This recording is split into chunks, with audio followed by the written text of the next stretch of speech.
Alrighty, what is up everybody? I am back with another day of Spyro gaming, and I hope you guys are excited, as I am always. The day today is April 21st. I know that off the top of my head because yesterday was 420. Today is my second day back to the grind this week after a nice weekend break. Yesterday I did a pretty short stream, basically nailed down a no reset, which was actually pretty fun. I mean, it was a pretty bad run, but I had a lot of fun on it, so if you want to watch a chatty, philosophical run, feel free to check that out from yesterday. All my streams are archived on the live tab on my YouTube channel. And, yeah, feeling good. I feel pretty good today. I feel like I'm on a pretty higher energy level. Yesterday, the vibes started a little lower, and today the vibes are definitely higher. Let me turn on my fan. Big enemies like this Gnorc with the club. Big enemies. I had a bunch of coffee and breakfast earlier, so, you know, my body's currently in the middle of digesting all that, but I feel good, feel nice.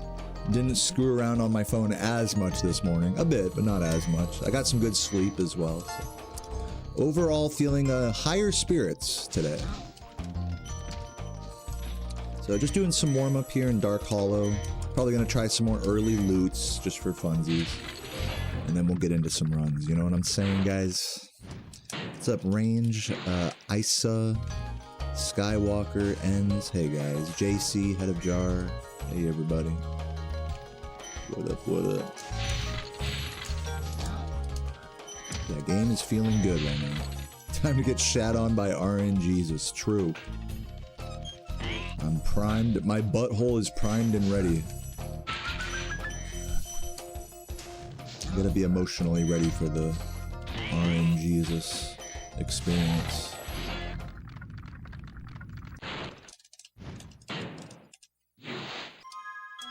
Alright.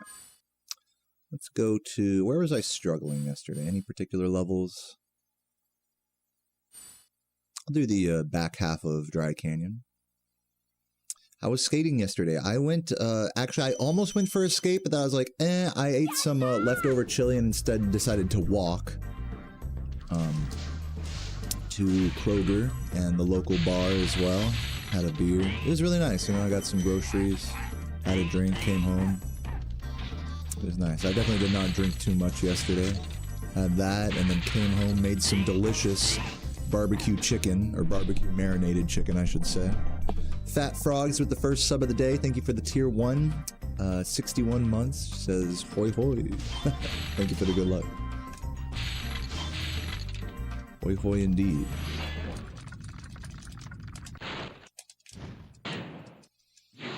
Get the Vaseline, right. Do people use Vaseline for lube? I feel like that's like not recommended, right?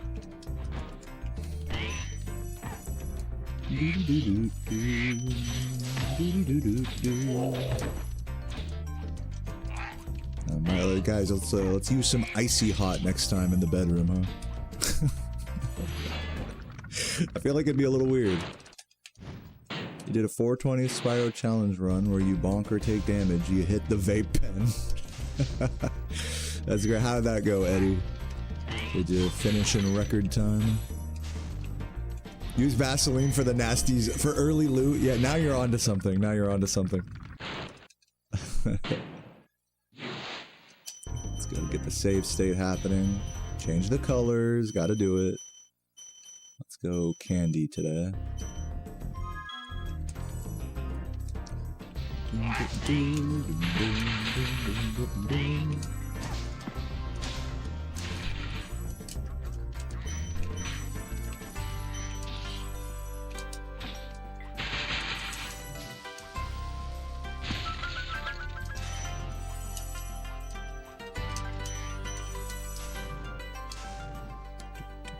You tapped out? I feel like that's probably what I would have done as well, honestly.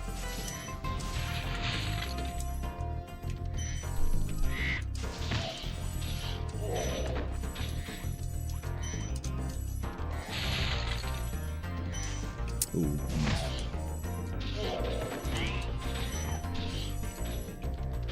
Go straight over here.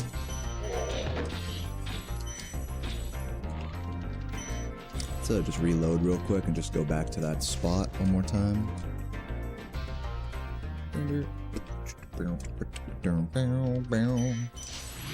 Any new skips found recently? That's how I read your second message.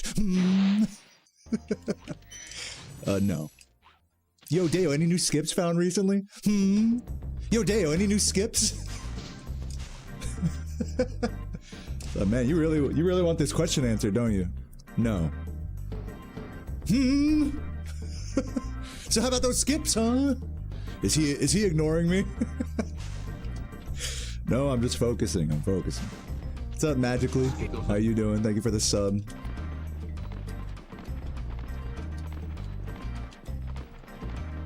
Happy Tuesday, Spyro enjoyers. Great to see you. Hope you're all doing well today.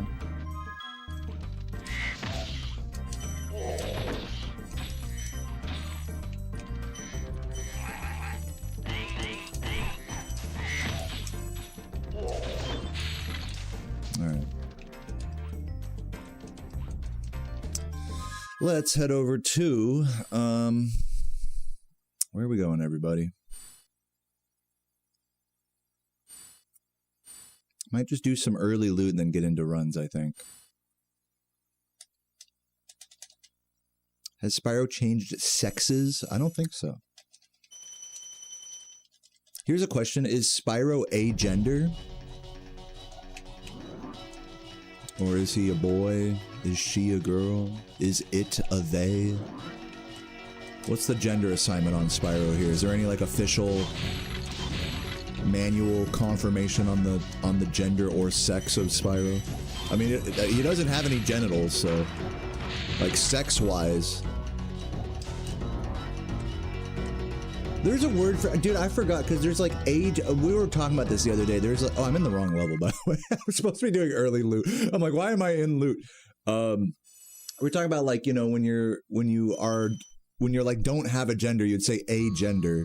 But if you don't have a sex, that is, you know, you lack male or female genitalia or chromosomes, that isn't asexual. There's another word for it. If anyone knows, let me know in the chat. Okay, let's I think I'll do the whole sequence. No, what's it called? No bullshit. No bullshit ass save states. Intersex, I think that's the word.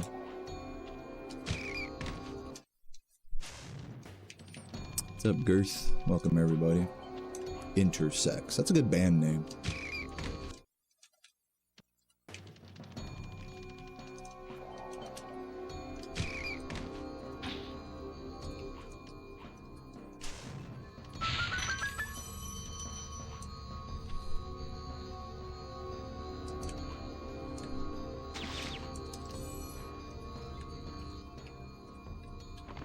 And I rolled too far. Let's try that again.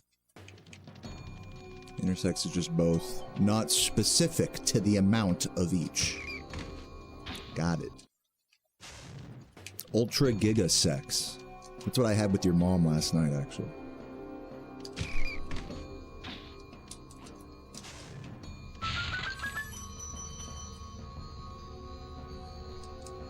Who cares about genders in 2026? I don't know. I was reading Summoning Salt's comments section, and it seems like a lot of people do. Alright. No save state.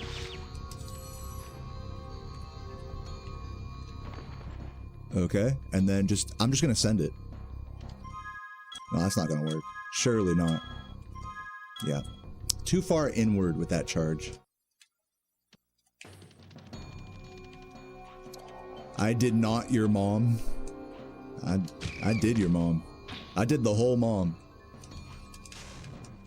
Is this a new skip? Yeah, this was found in, I think, 2024, 2023, so relatively speaking, it's like kind of new in that sense. But it is a few years old at this point. So I don't call it new. The thing is this skip is not useful in any of the main categories. It's only useful in True Ending, which is a different category that I recently got record in. For more info on that, you can type !True Ending or !Early Loot in the chat.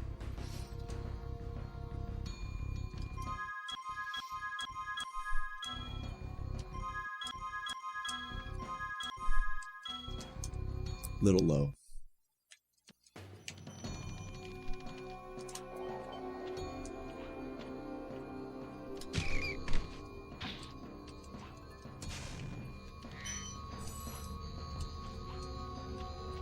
We're gonna get this once before we get into runs today. Just to leave the door open, you know?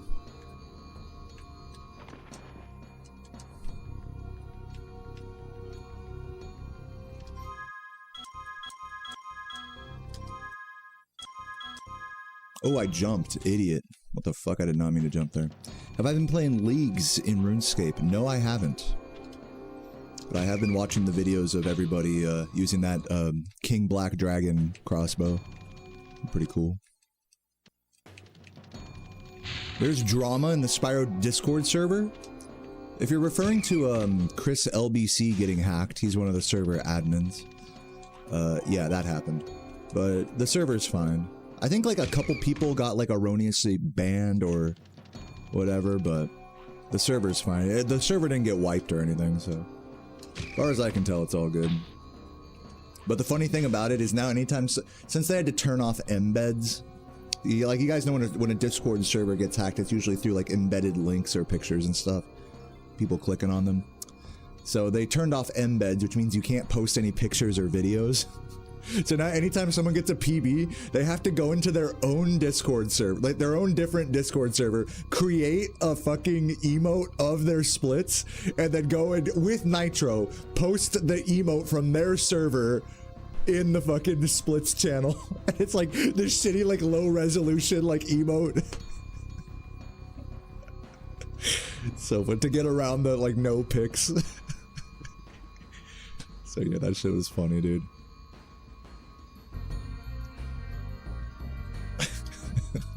So I'm pretty sure that's still the case right now, which I love.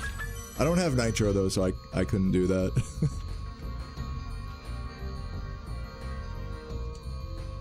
What's up, Cracks? How you doing? Good, Justin.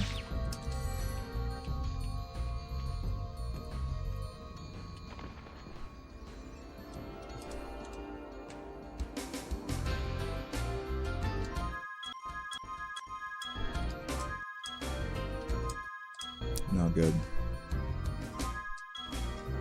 Man, I just cannot get this clip today. That's alright, I'll give it one more try. If I don't get it, then I'll just stick to 120% today, I think.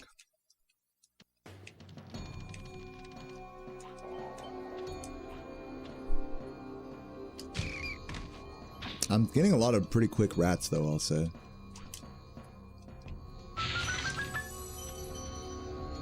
Sky Children of the Light. Oh, that's cool. Hope you're enjoying that.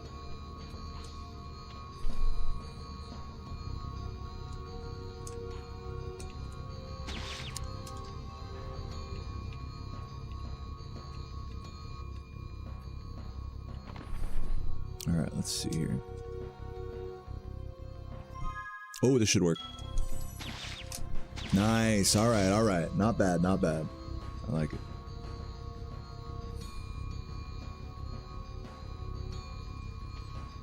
No save states required. Can I land? Oh, I almost landed in it. Hold on. We gotta play shot put. Nasty's World Olympics. You gotta fly over one of these things and see if you can perfectly land in it. Oh!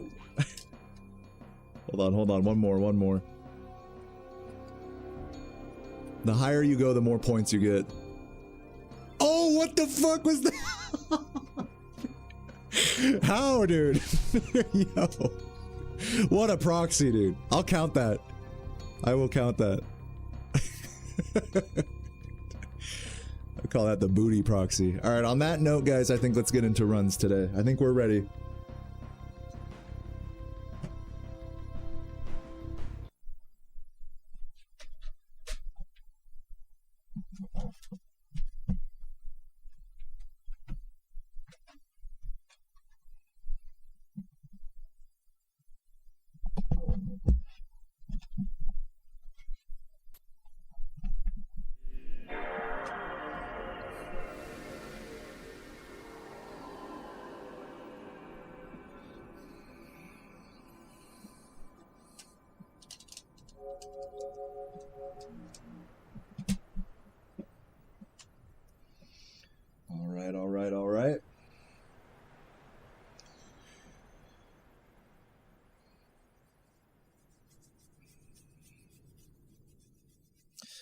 So guys, we're at right now we're at 575 Twitch subs. I'm saying if we hit 600 today, like if we end today with 600 or more subs, then tomorrow I'll play the Spyro 1 what's it called? Mod that Laura showed off on stream. The custom Clifftown level. She sent me the demo yesterday on Discord. So if we can hit 600 today, then we'll do that tomorrow. It's in the chat's hands now. We're 25 away. All right, let's get it. 3, 2, wait. Yeah, let me just refresh the capture card just for safety. I got to turn on my TAS. There we go. 3, 2, 1, go. Boy 5 has a demo. Yeah, well, I mean, Laura sent me some file that I think is that. I haven't actually installed it yet or anything. Okay, rolling. Oh, it's been peaceful.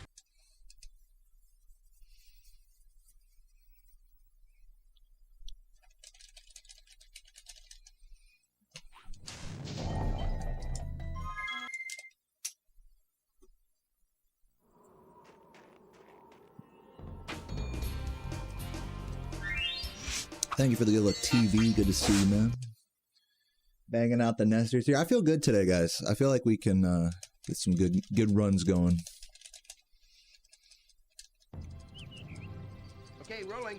Oh, it's been peaceful. Did Sarah and I do anything to celebrate yesterday? To celebrate what? To celebrate 420? No, actually. You know what's funny is we actually didn't smoke any weed at all. We just forgot to. Let's celebrate life. We celebrated life yesterday, that's right. I made some, I'll tell you what though. I made some banging chicken yesterday, man. I bought this you know, make fun of me if you want, home chefs of the chat, but I bought this pre-marinated barbecue chicken breast for like $10. Okay, rolling. Oh, and man, dude, oh my god. I cooked that shit up and I like added a bunch of seasonings and mirin and soy sauce, you know, all the shit.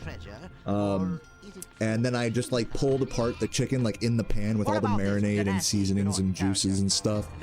And man, it is so fucking delicious. I got some leftover Mexican rice. I'm gonna have that with on my midstream snack today. I'm hoping I can actually get some on top of a good grind today. Hold on. On top of a good grind today, I'm hoping to do some more Sonic today, because yesterday was a bit of a short stream, and I'm feeling I don't know, bright and energetic today. So hopefully a longer stream today. We'll see.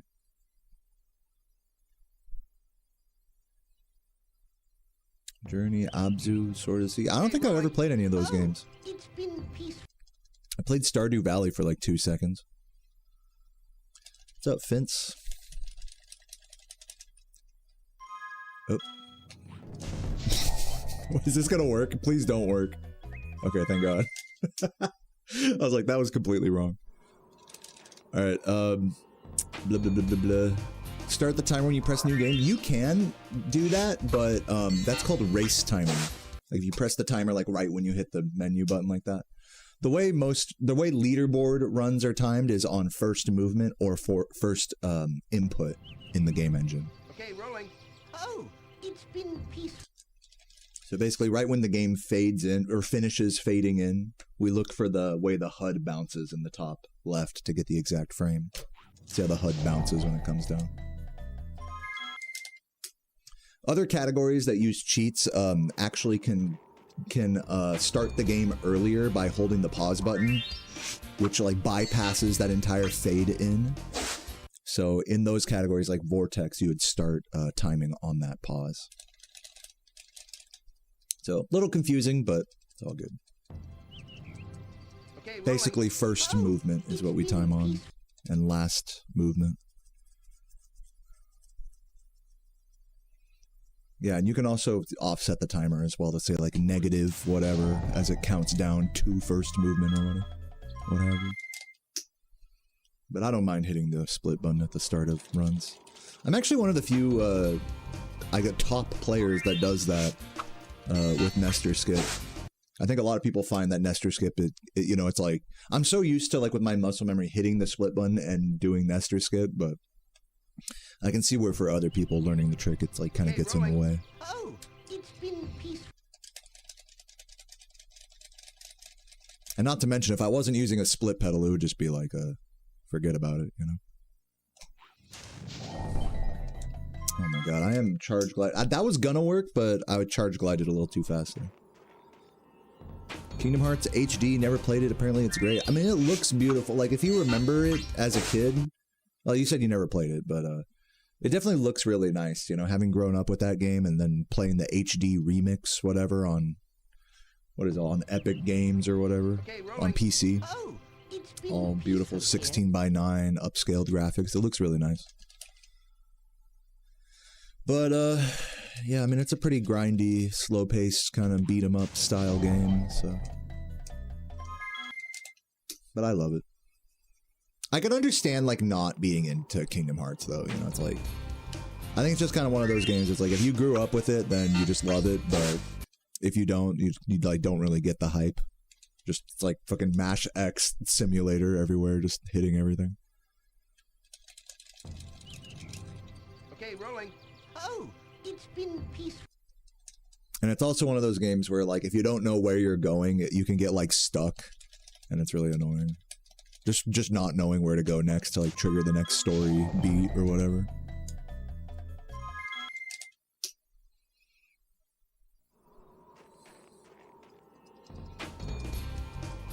But yeah, give it a try. Or not. Yeah, it is a really colorful game. Yeah, like what you said, Michael. It's a super colorful, just a nice eye candy game. Okay, rolling. Oh, it's been peaceful here in the Five Worlds. Get this piece of dandruff out of here. For a Dragon's Age. We now have 12,000 treasure, or is it 14? Come on, Nestor, work with me. 72, nice. That sounds beautiful, Blubbit. Enjoy.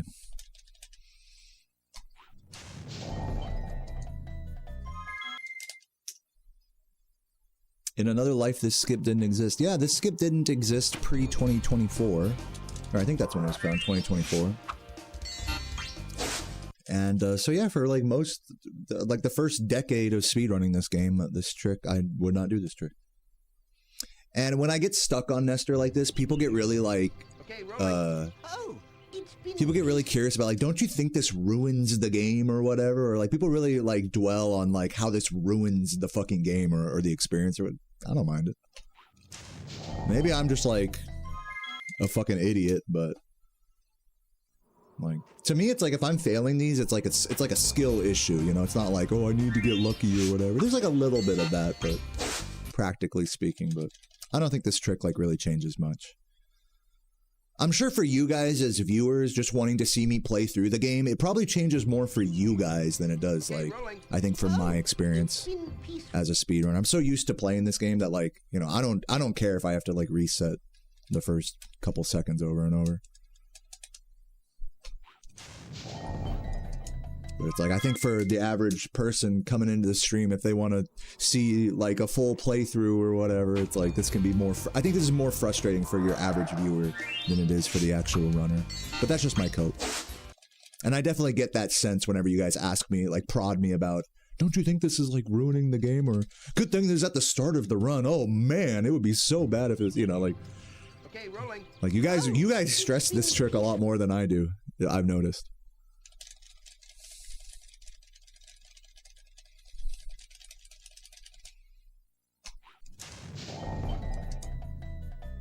There we go, this should work.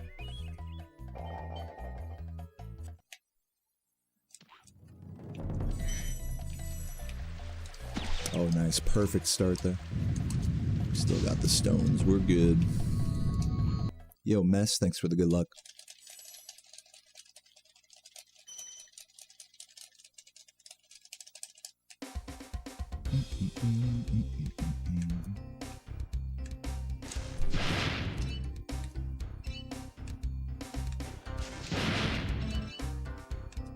Can't Nestor skip on PAL, but it turns out your shit. It is different. I mean, I'm not sure. I'm sure I don't know. I've never done it on PAL. I think people have done it on PAL, but you gotta remember Spyro's like jump height is different in PAL, so like if you learn the trick on PAL, it will be different when you switch to NTSC. As long as you're aware of that, then go to town, you know?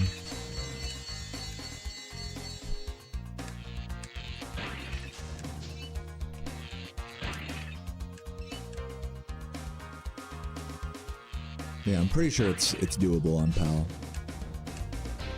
Pretty sure. Don't quote me on that. I don't see why it wouldn't be. I think void outs exist on PAL. If they didn't, I'd be very surprised.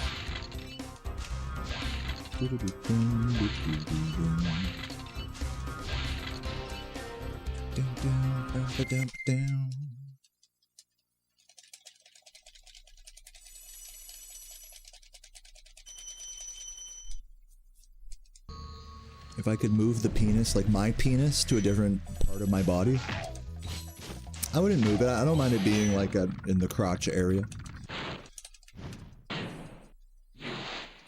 I couldn't think of like a better spot to put it, like what, on my face or something? It's too exposed anywhere else.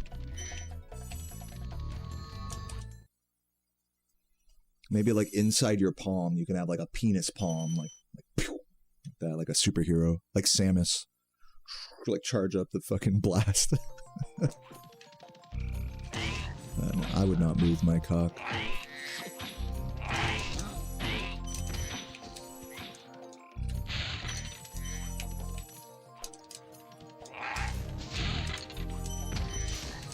Oh god.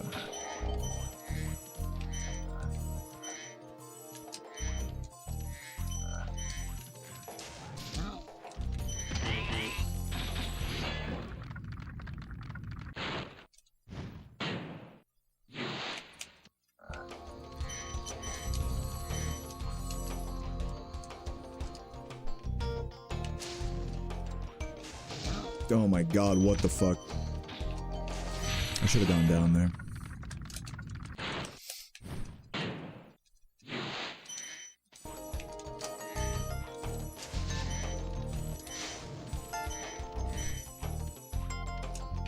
This is probably gonna be a terrible cycle. Oh no, we're actually chilling.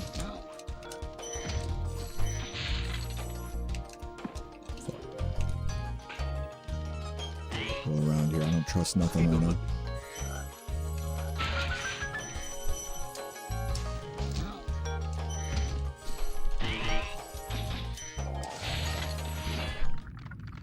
Yo, Mauled Incorporated, thank you for the prime, appreciate it.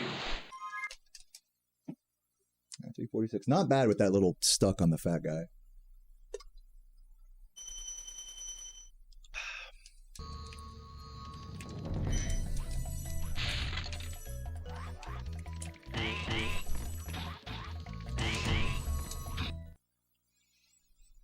You were playing Reignited. When's the last time I played Reignited?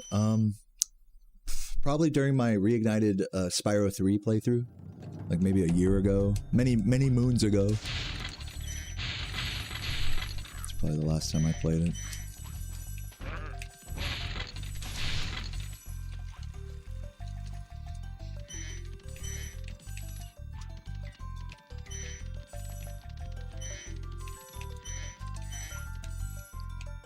I am feeling a slight caffeine headache. I did drink like a sip or two too much coffee today, but I think I'll be alright. I'm a tough cookie.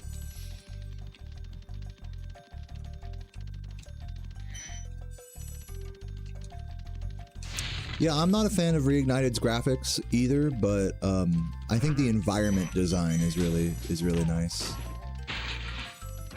I made a whole video talking about this, you know, if you guys are curious about, like, my thoughts on Reignited, I have a two-video series, if you will, called Why Reignited is Worse Than You Think, and Why Reignited is Better Than You Think. So check those out if you want more concise thoughts on it.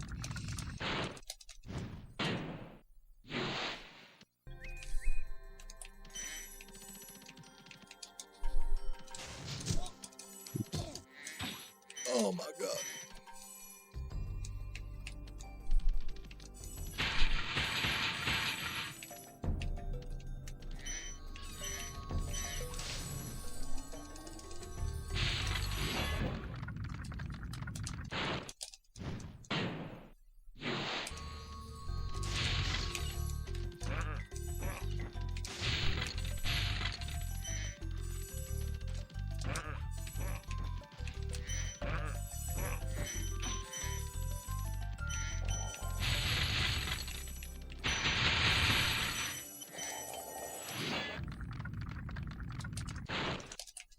Counter the caffeine with beer. Surely that'll cure my headache, surely. We'll save it for the Sonic hours later.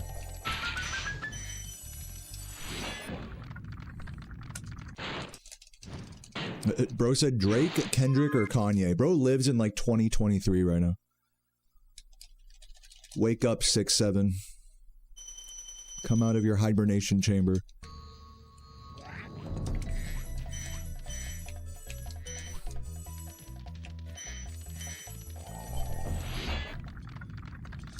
Should have been the Tomb Raider classic.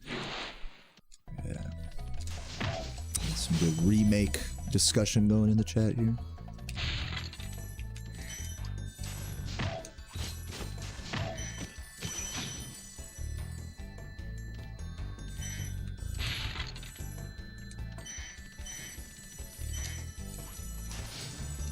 What's up, Shrando? Thank you for the good luck. Welcome, welcome. They're all pretty relevant in 2026.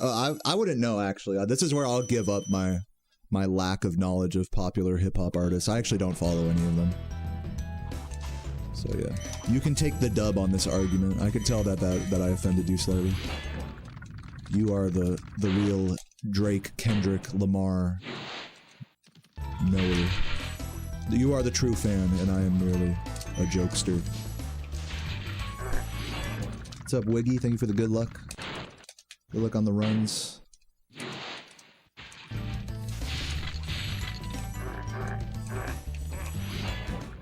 I'm in the same shirt as yesterday. Yeah, true. True. What's up, Aegis?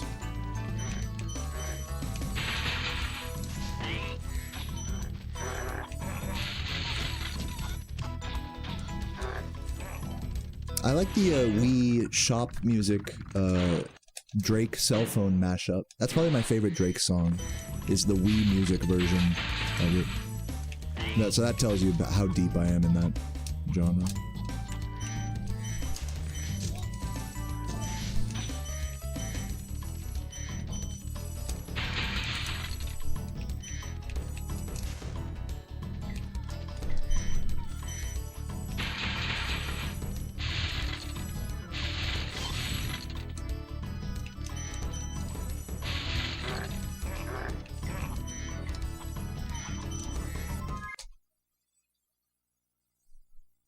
Drake hater. I mean, I don't like any of them, like, as people. I don't care. I don't know them. The fuck? Yeah, I like Eminem, dude. Not new Eminem, but like old Eminem. I'm the real shady, yes, I'm the real shady, the dumb, the real shady, the dumb, the real shady, the dumb, please stand up. Please stand up.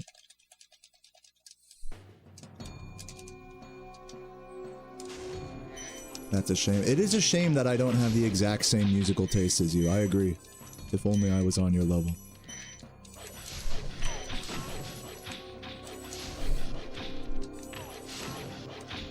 You know, we can't all be perfect, I suppose.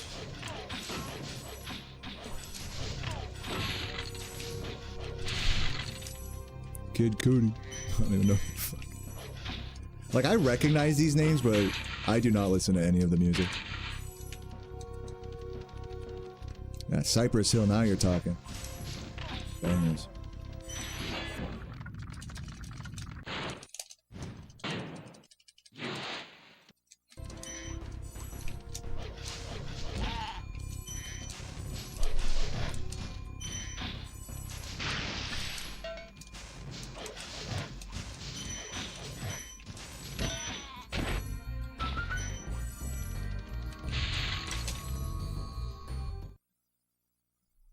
Oh, I didn't know Cypress Hill did a Tiny Desk. That's interesting. Thanks for the good luck, Alessio. Appreciate that.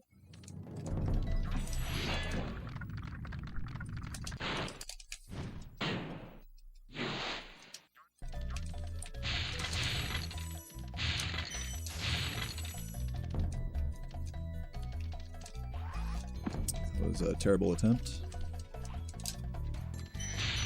And there goes all my green, ladies and gentlemen. Ladies and gentlemen. Feeling better mentally. Glad to hear that, Abrupt. I'm glad to have you here. Welcome. Yeah, that was gonna be like a really good Artisans, but it's just a decent one now. Still ahead somehow.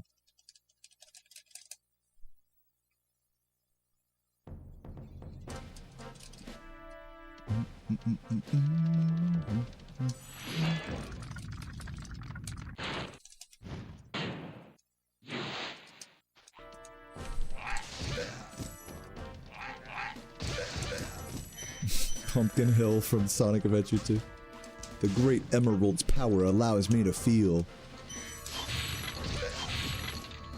Now that's real music.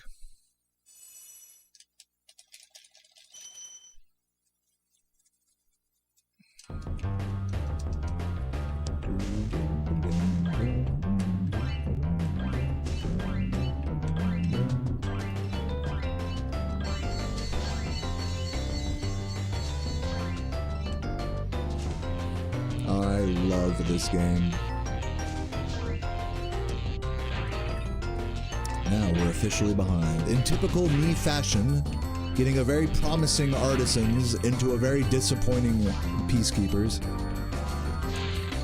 It's par for the course here. But I ain't resetting yet.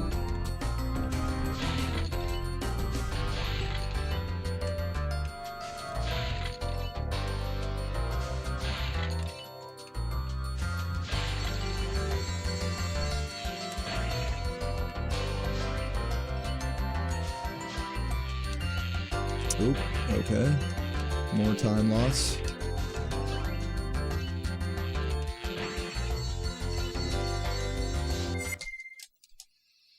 Plus 3.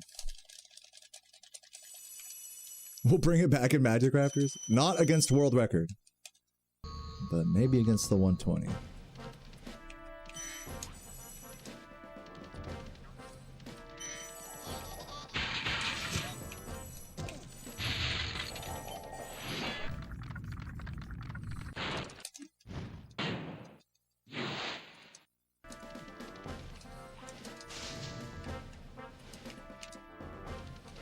A little slow.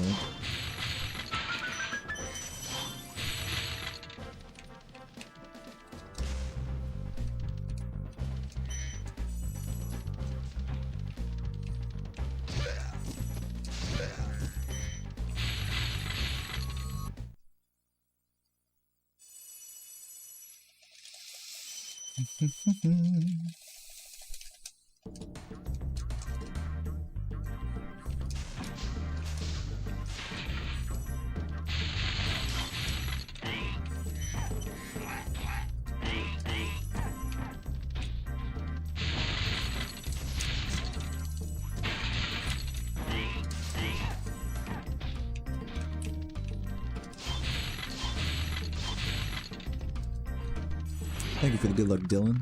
Hope you're doing well today. And Mutt.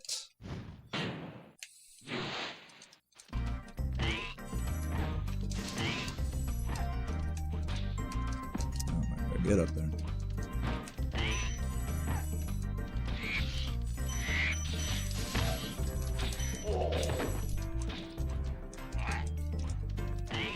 Stop it.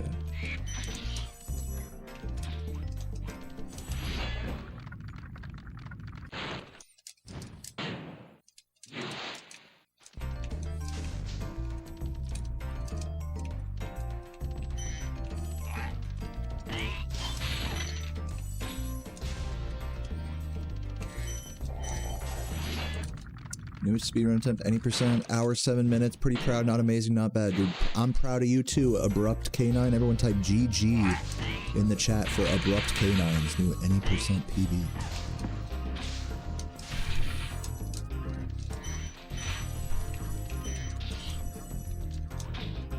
And that was fucking awful.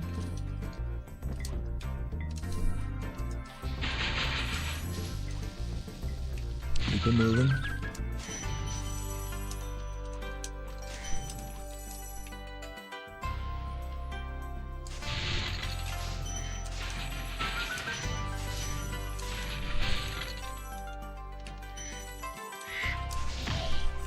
God damn it. Come on now.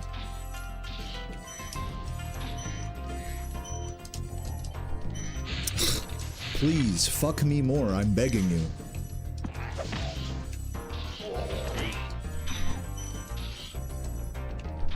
I gotta be like plus 10 here. Plus 10 if I get a first try spinless. Plus 20 if I don't.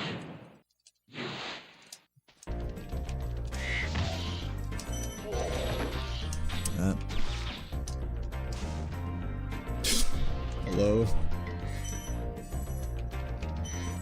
This is looking like a reset, everybody.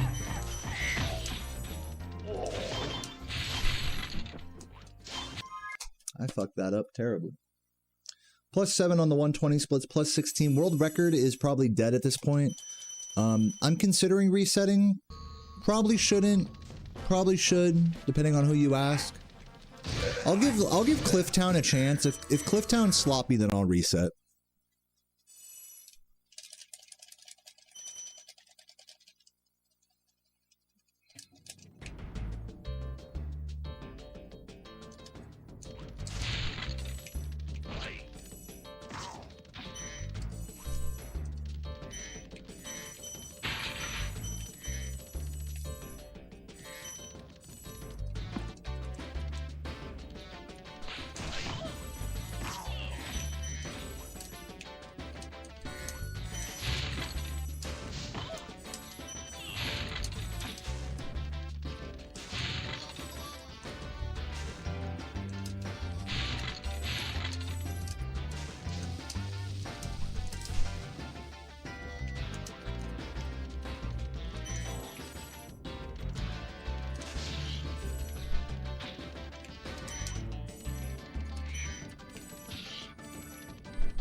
Cool. Cool. I'm gonna go pee. I'll be right back.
Let's get it.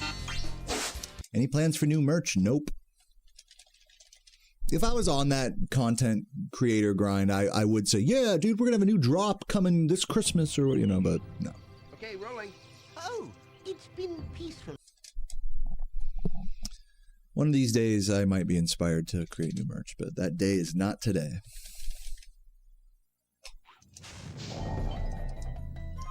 What's up, Madman Phil?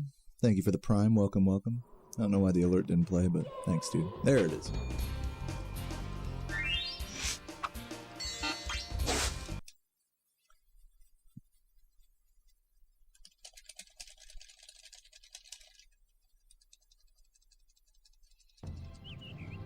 Thank you, Broken. Rolling. Good to see you, man. It's been peaceful.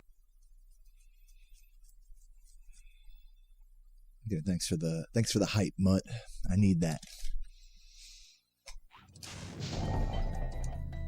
Not quite. Your flammable Spyro onesie. That's a good way to describe clothes rather than like stylish or tight or loose. It's like flammable or flame retardant. Like that's the only scale we measure our clothes on now.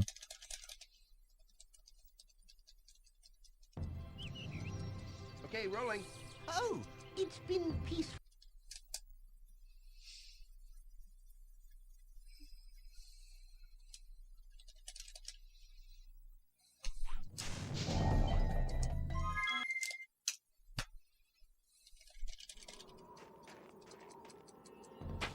The new Shadow is perfect? In what? There's a new Shadow game or something? Start going gym a lot. I don't have free time. Happy to catch a couple. Yeah, I'm happy to have you here, man. Hope the gym's been going well. And life in general. Rolling. Oh, it's been Notice that Sonic and Persona have really similar music. Yeah, I suppose so, huh? Upscale, kind of funky pop shit. Upbeat. Call them upbeat.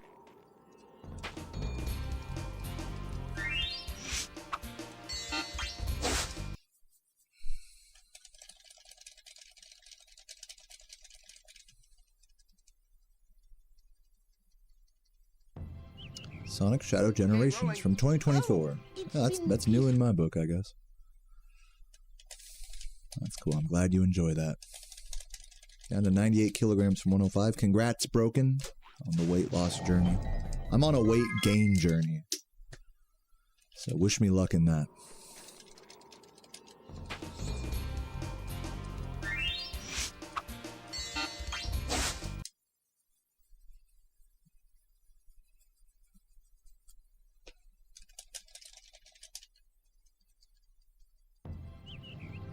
Okay, rolling.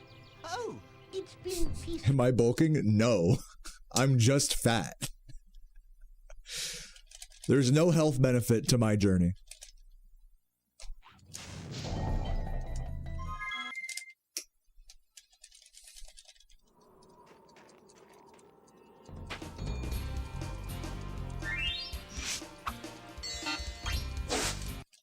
See you later, Ice Cold. Have a good one, man. If you're leaving or if you're sticking around, welcome. Okay, rolling. Oh, it's been peaceful. Dirty bulking. That's such a sugar-coated way of saying that you're just fat. That you're just fat and lazy and don't eat well. That's like the same thing, right? No, I'm actually on a dirty bulk right now. The fuck, bro?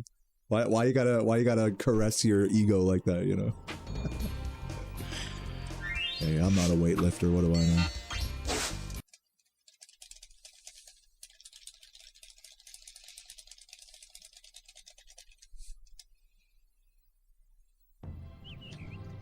Okay, rolling. Oh, it's been peaceful. First marathon, oh my god, good luck on that too, Dank. Good luck.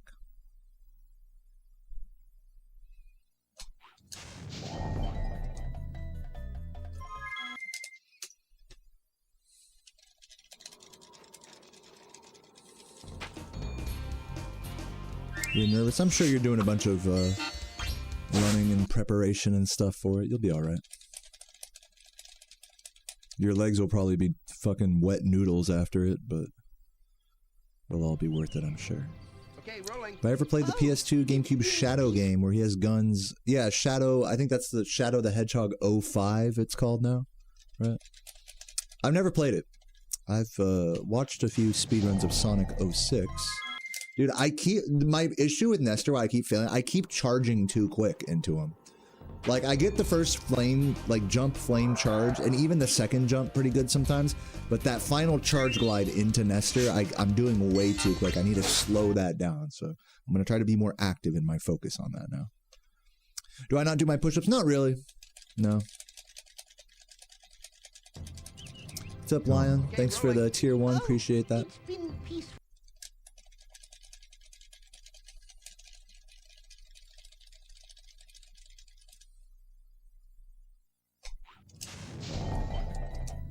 Yeah, I'm basically a piece of shit, you know, if you need me to say it in a more clear way.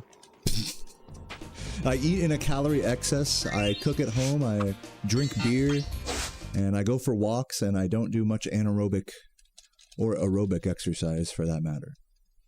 So I am on track for a heart attack when I'm 40. Okay, rolling. Oh, So yeah, I'm basically a giant piece of shit. That's okay. I'm trying my best. Or not really, but, you know, I'm alive.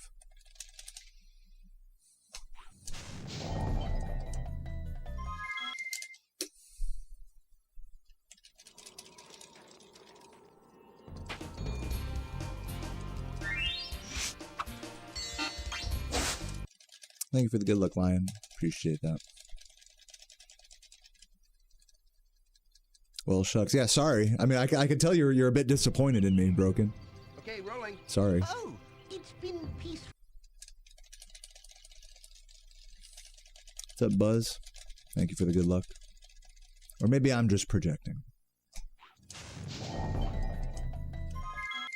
I'm still doing the same thing. I'm over here talking about how much I hate myself when I need to be focused on charging not as quickly on Nestor. That's what I need to be focusing on right now. Let's lock in on it. Just charge glide later. That's all I gotta do. Thank you for the good luck, Broken. Appreciate Okay, that. rolling. Oh, it's been peaceful.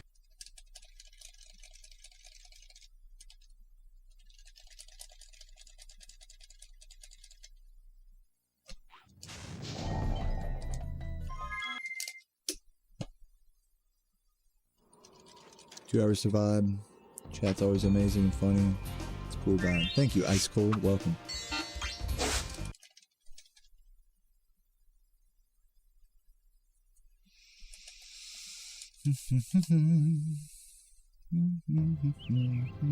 Okay, rolling.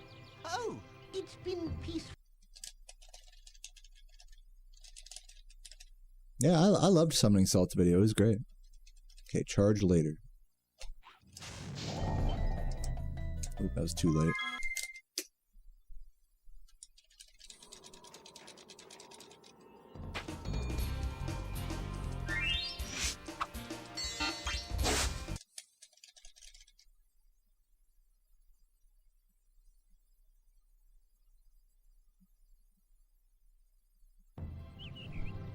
Okay, rolling. Oh, it's been peaceful.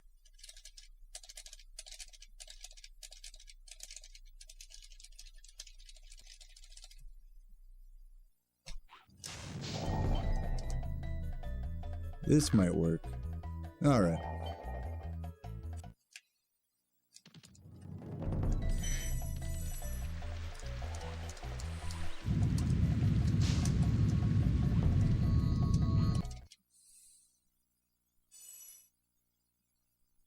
Beat boxes. Those are like the cardboard like wine coolers, right? Is that what they are? Wine? I don't even know.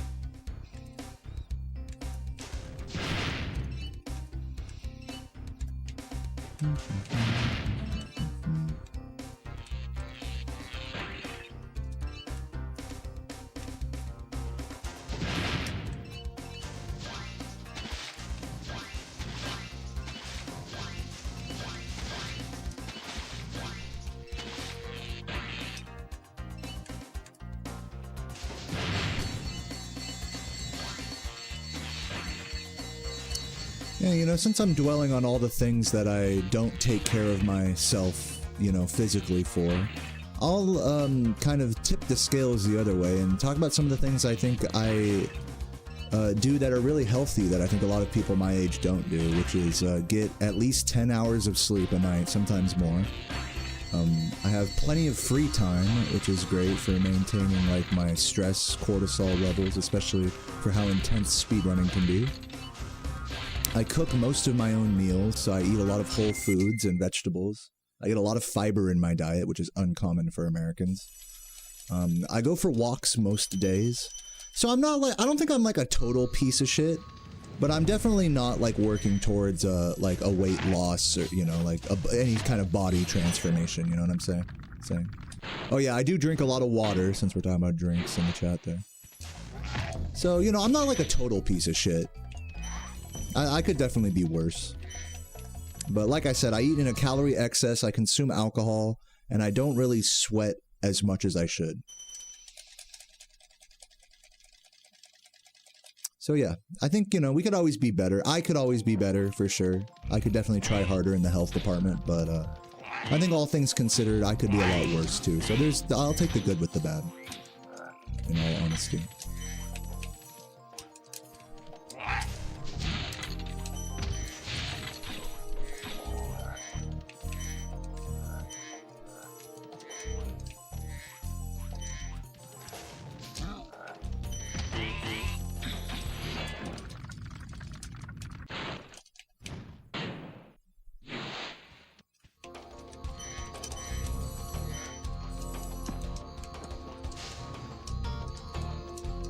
Fuck. This is not good.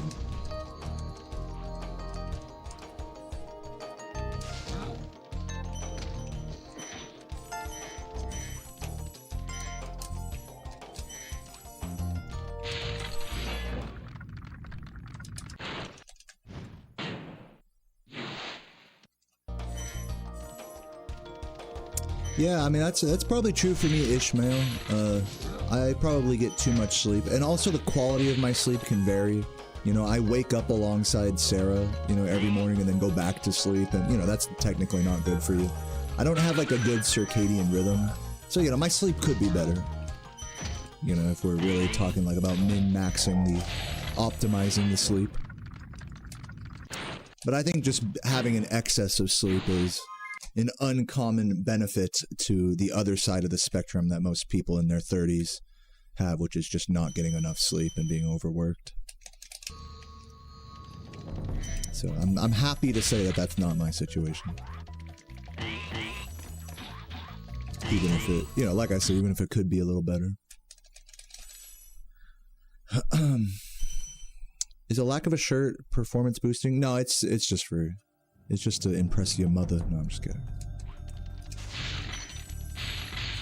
But in case you're wondering, I do not take any Adderall or performance-enhancing drugs or anything. I'm totally natural in my speedruns.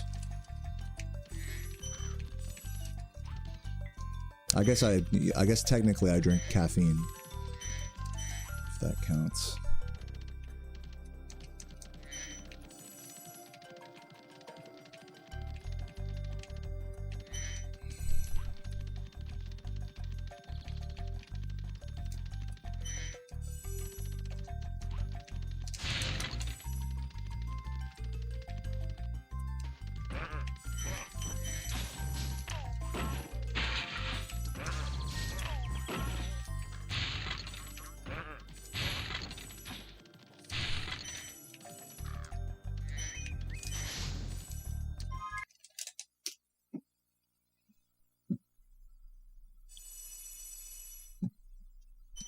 For me, I'd say weed is performance worsening, for sure.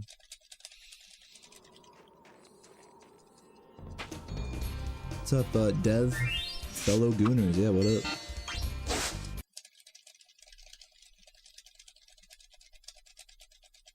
Eight Dr. Peppers a day. Yeah, that's another thing, actually, I think I have a big bonus over other people is, I don't consume that much. I consume a minimal amount of refined sugar, like in my diet, which is good. I don't drink soda. If I drink soda, it's always like 0 sugar soda and stuff. I don't put sugar in my coffee or tea or anything.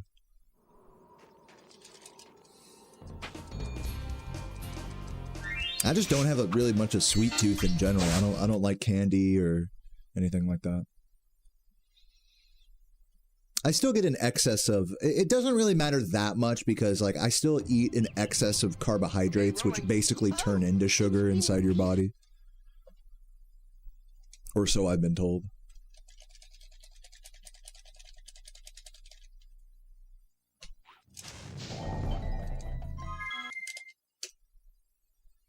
What's up, Jamlot? Thanks for the good luck. Yeah, that's correct, Tulu.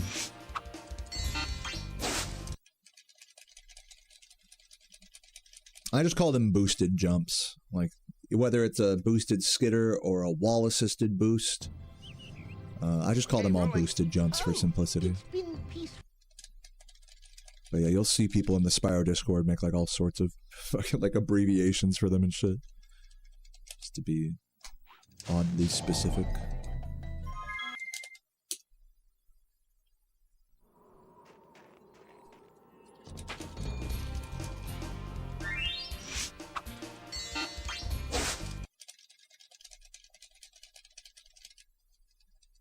What's up, Roy? Thank you for the good luck.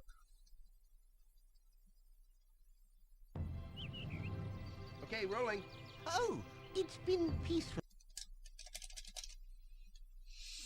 Come on, Nestor.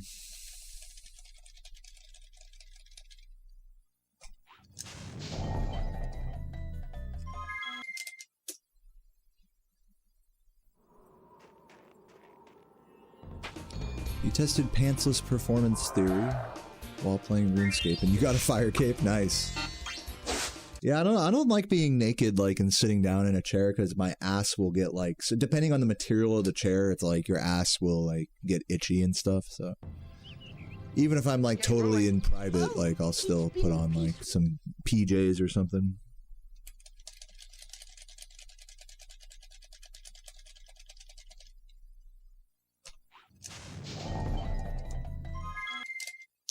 Yeah, congrats on the fire cape, Auto. Yeah, thanks for checking that out, Roy. Have I seen Noita gameplay? No, I have not seen that.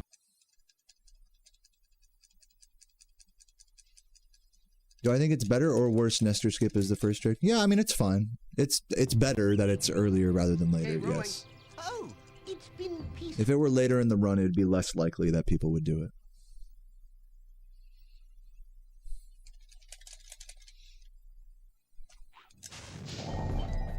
Dude, I see what's happening. I just keep charging right into him, like right away. I need to slow down that charge glide. My muscle memory is all off with. That's why I keep failing.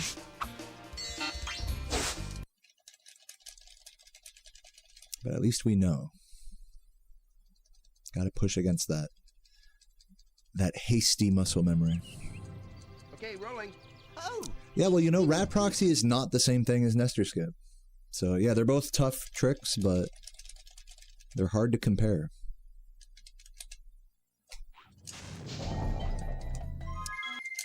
Same problem. But if you do want to compare them, I think the same thing still applies. Like if Rat Proxy were at the start of the run, it would be like a bit more palatable for people, for runners, in the same way Nestor Skip is. Okay, rolling. Oh, it's been peaceful. Are there any significant time-saving glitches? Hold on. Didn't flame charge quick enough there. Any significant time-saving glitches that people don't do because it's too hard and too late in the run? Not really. The biggest example of like TAS-only movement would be like supercharged sharp turning. You didn't say TAS-only specifically, but that's like the classic example of like something that humans will never do in runs.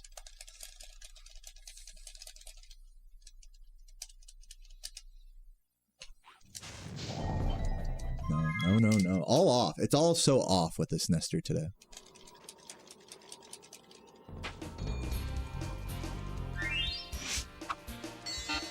true ending time I'm shooting for? You know what? The ideal true ending time is faster than whatever the 120 record is.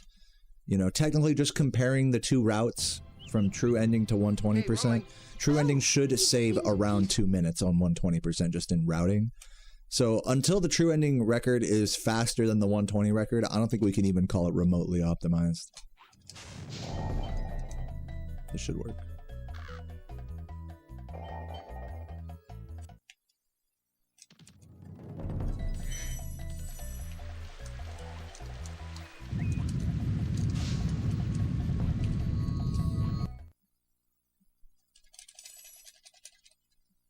Yeah, I mean, it's possible, Tulu. It's possible. That's like saying you're on... That's if you're on 119 pace, you know, like 120 whatever. I don't know, it's just different. Just different. At a certain point, it gets hard to compare, you know?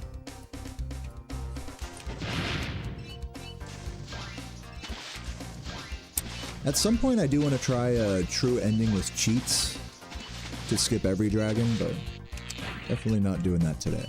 Just at some point.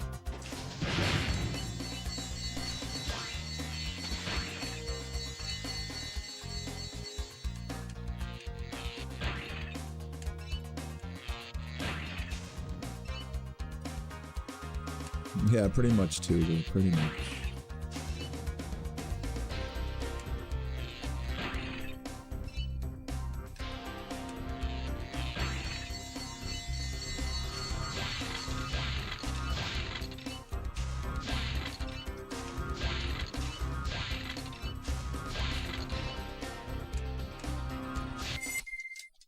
Have I tried any new games? Not really, no. I've been, I did the jump rope minigame in Sarah's Pocopia file to get all the rewards from that. I got my PB was 110 jumps of the jump rope in Pocopia. So that's like the newest game thing I've done in recent memory.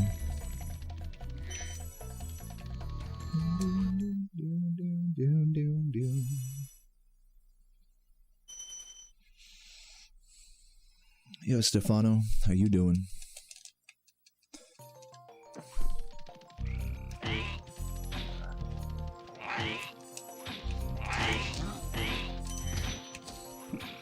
Oh, close. It should be up on the leaderboard. I submitted it. Maybe no one's checked it yet. It takes time for runs to get verified.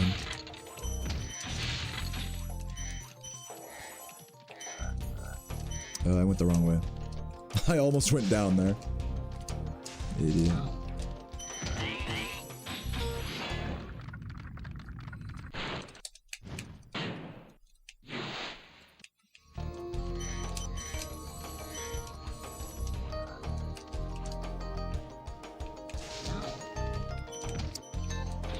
But yeah, if you guys want the secret strat to the jump rope minigame in Pocopia, the trick is you start by looking at Bulbasaur, who he's the one turning the jump rope, because he has a visual cue, like a little music note for when to jump for the first like 5 or 10 skips. Then after that, you should use the audio cue of the rope spinning around. Do not use the visual cue of the rope itself moving. You should only use the visual cue to adjust whether you jump late or early, based on the previous skip. Yeah, so you gotta start with the visual on Bulbasaur, then switch to the swish noise, and only use the visual as like adjustment for the noise reference. That was the trick. That if you try to go all visual, like just looking at the rope, you're gonna fuck up really quickly.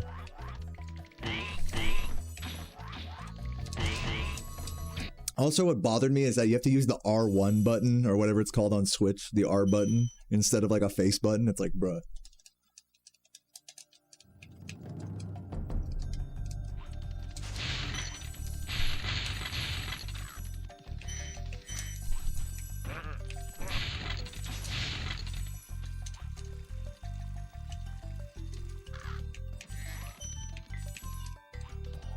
Yeah, my girlfriend loves Stardew Valley.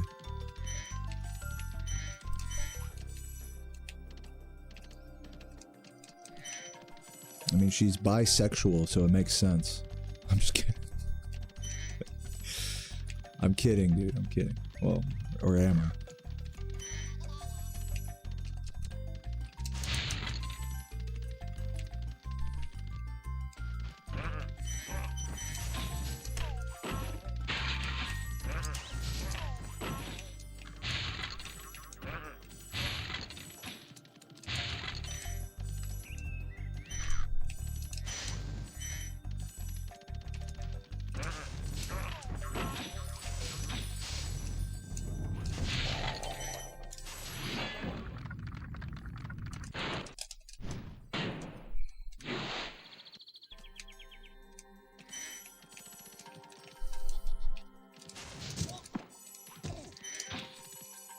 Come on.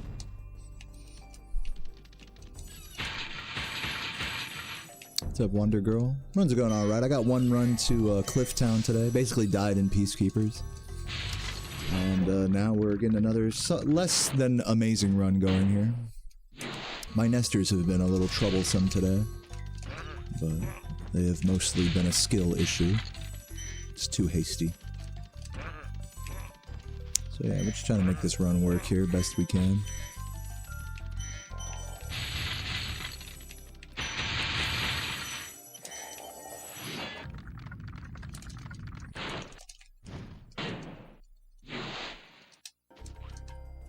You can abort your children in Stardew Valley? I didn't even know that.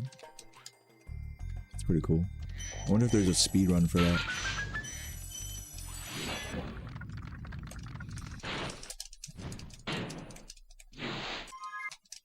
Wait, you can no, that you said you can abort your children after they've been born? That's just called murder at that point. That's literally not what abortion is. But I'm all for it, dude. Like in a video game, dude, will always be like, you should be able to kill kids and animals in video games. Like, the fact that some games don't let you kill, we've come a long way with animals, like in Red Dead Redemption and GTA and stuff. We've come a long way with animals, but you should be able to kill children. Like, I think like it's one of the worst parts of Elder Scrolls is that you can't kill children. Or just essential NPCs in general, that those exist at all. I think that's a huge downgrade.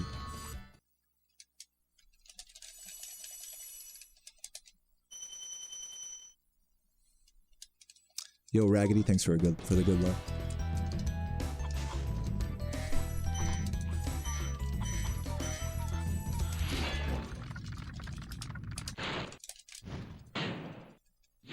Yeah, true. That's why Morrowind is like top tier. You can kill anyone, even if it'll literally give you a message in the fucking, on the HUD if you fucking, like, break the main quest for doing that. That's how it should be.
Keeping it even. If modern gamers can't enjoy more, I mean, look, a lot of games, I think every game, especially we're talking about RPGs, every RPG has a certain like break-in period for a new player. Like a certain amount of time you need to like force yourself to play it before you really get into the mechanics. I think that goes for any RPG. especially. And Morrowind has, I think, a pretty long break-in period that, you know, is very frustrating and tedious for new players. So I get it. It's just overwhelming for like a new player. A lot, and this is true for a lot of RPGs. Once you understand the systems and the mechanics and the world a little bit better, it becomes a lot more fun, but I mean, this exact problem exists in so many good RPGs. It's not a Morrowind exclusive problem. So I don't blame people for not liking Morrowind. Like, naturally, you just want to get in the game and just start killing shit, and then you can't hit anything, and then it's like, this fucking sucks. And then it's like, fuck, I gotta read all this text and shit too, like, fuck this, you know? Move at like 2 miles per hour because you didn't choose the steed, you know? It's like, this is whack as fuck.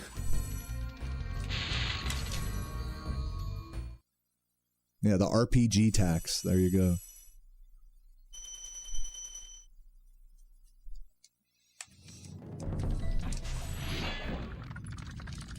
Thank you, Wonder Girl, appreciate that.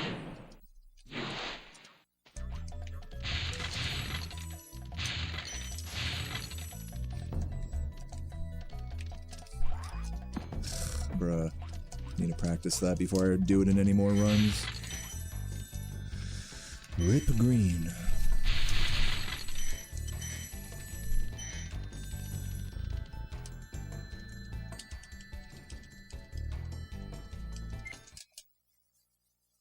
Still sub 1120 for a pretty subpar artisans. I'll take that.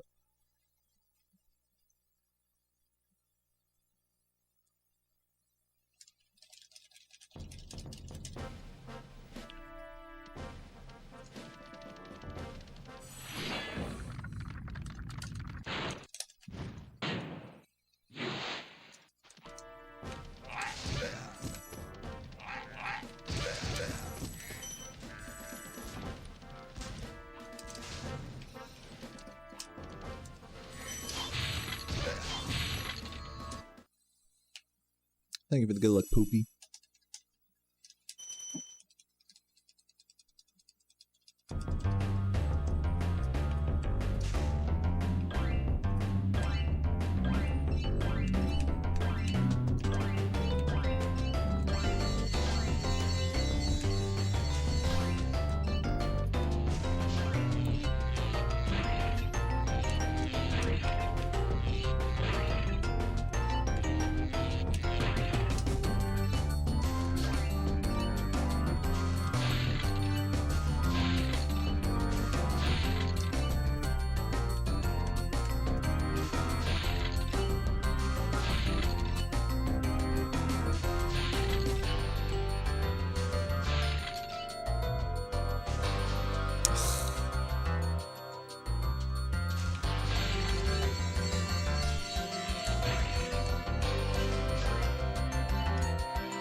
I'm wondering why murdering kids is such a taboo. Yeah, I don't know. I mean, it seems fine to me.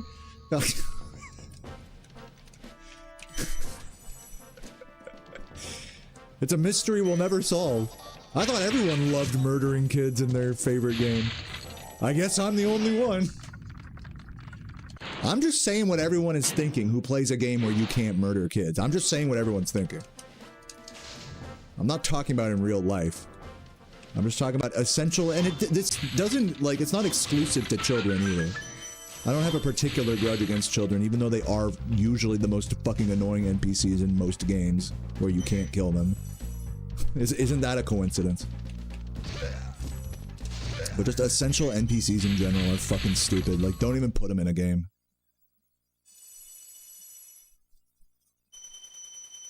Or here's another thought, like, if you want to make an NPC essential, make them so OP that you have to, like, fucking break the game in order to beat them.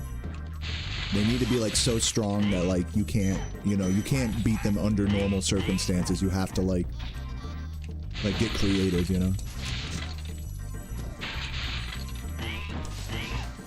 But it's just such a cop-out to be like, alright, this NPC, you need him for the quest, so you can't You just can't kill him. When you kill him, he just passes out, you know?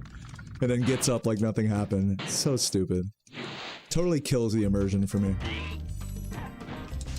God, if only the real world works that way, you know? Just become important in the real world and then you'll never die. Imagine that.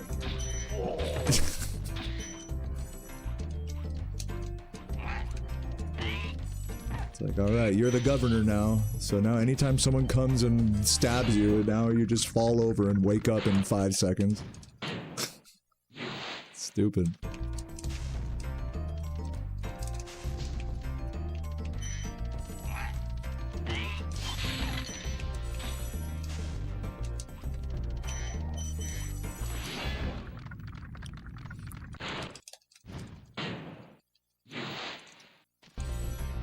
No, bruh.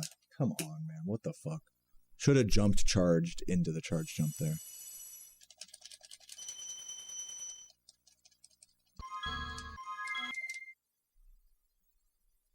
Craziest first impression. Does anyone disagree with me? I'm curious if anyone like thinks that it's fine that essential NPCs exist, especially kids. You don't want to kill a kid in a video game. Does anyone like actually feel like emotional like they feel that way on the other side of that? It's okay if so. Like I'm not here to like argue or anything. I'm just curious. Like it's just too much to kill a kid in a game or something, you know? I could see it, you know, I could see that viewpoint.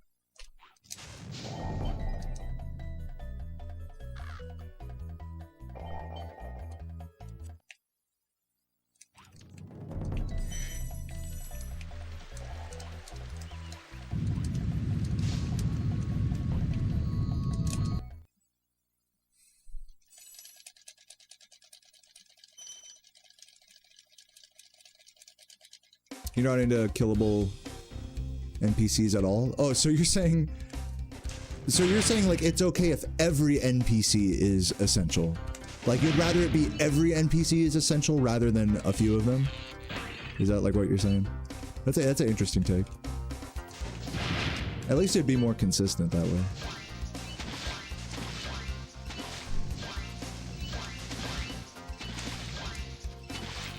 And I'd definitely rather them all be killable than all be unkillable. It just feels restrictive.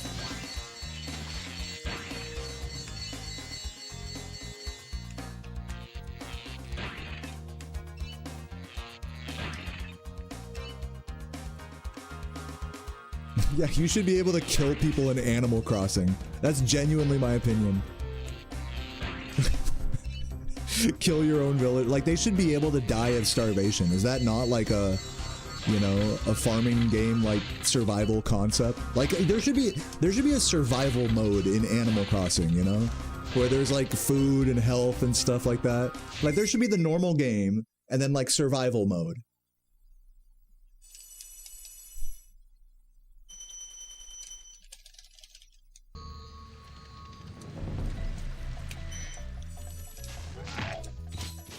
Like hardcore mode, whatever you want to call it.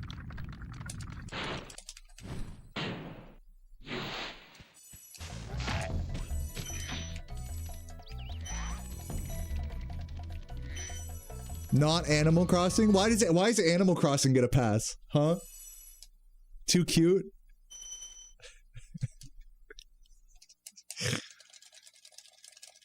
You guys don't want to see the fucking Anka Egyptian lady die?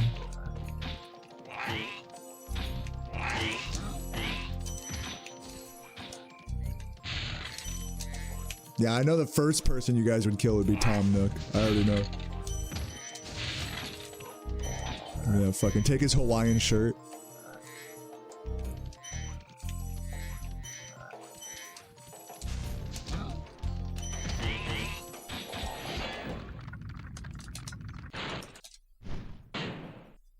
Dude, I'm saying Zero. Like, imagine if you could kill Hunter or Allura in Spyro 2. Like, imagine that. And then you just couldn't get any more, like, you know, orbs from him or anything. Like, it just locks you out of, like, every orb challenge if you kill him early. Like, that'd be kind of sick, dude. I don't know. I don't know. kill money bags, and then you like can't get the fucking power-ups anymore. You have to find another way. Like the game should be designed so that you can like find another way around that, you know?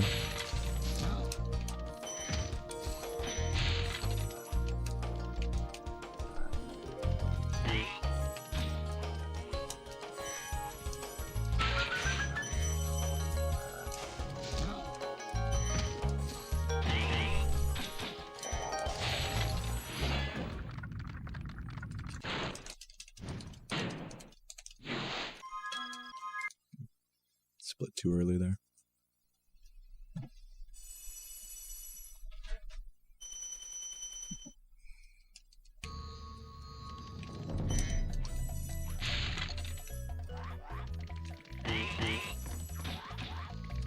You just automatically get all the orbs he has, but if that's going to be the case, then he needs to be like an overpowered NPC. He needs to be like, you can't kill him at the early game unless you're doing some serious cheater shit. Which I'd be down with that. I think that'd be sick.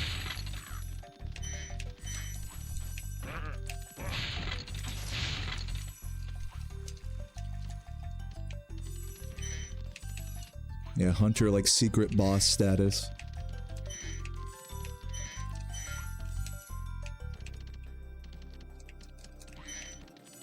Better yet, he uses the orbs to like attack you. So like the longer you take to kill him, the less orbs you get from him.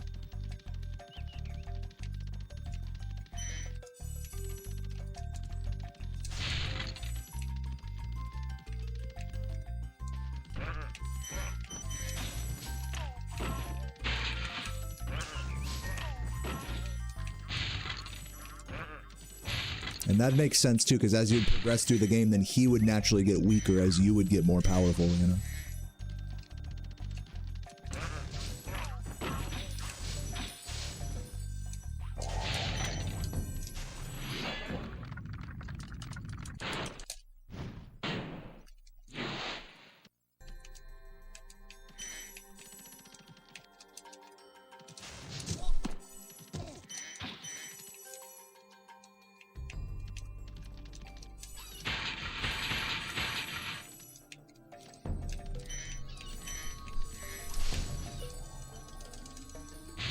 What's up, Entei? Missed you too, man. Hope you're doing well today. And Electro Cat. Oops.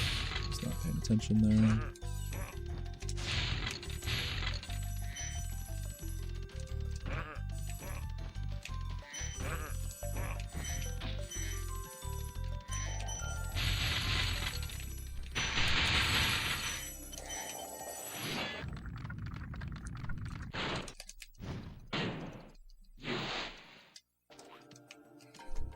I'm lucky I didn't bonk there.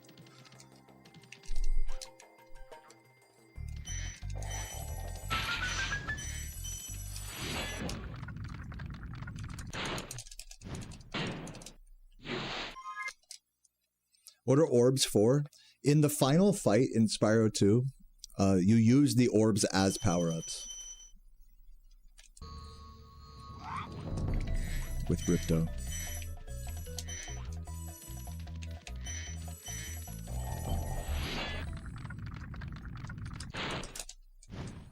You trade them for power cells, right, right. Wrong game.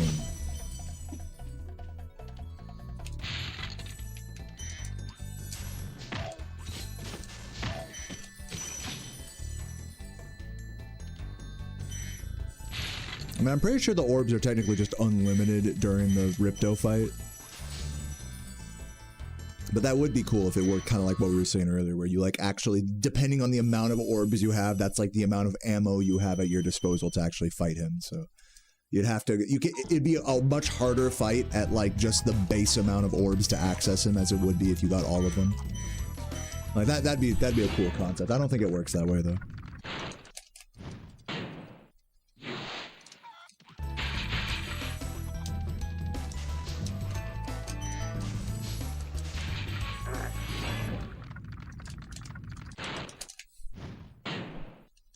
We do be pondering orbs in this chat.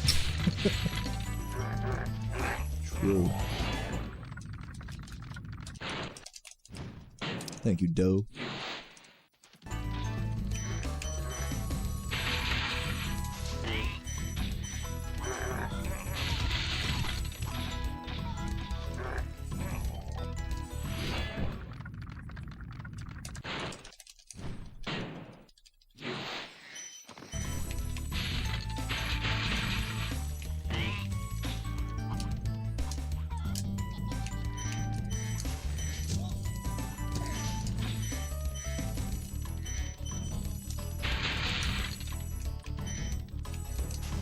Please make it.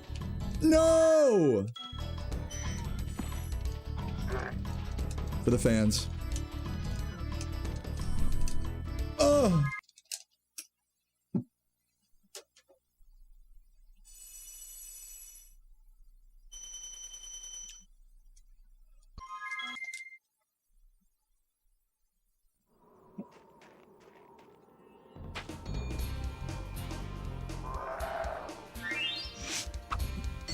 Gonna run some ads on Twitch here while I bang out some more nesters.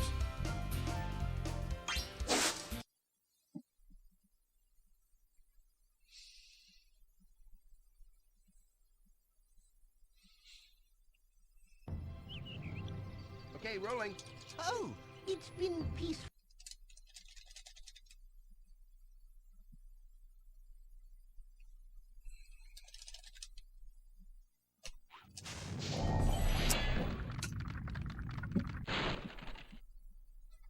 Thank you for releasing me, Spyro.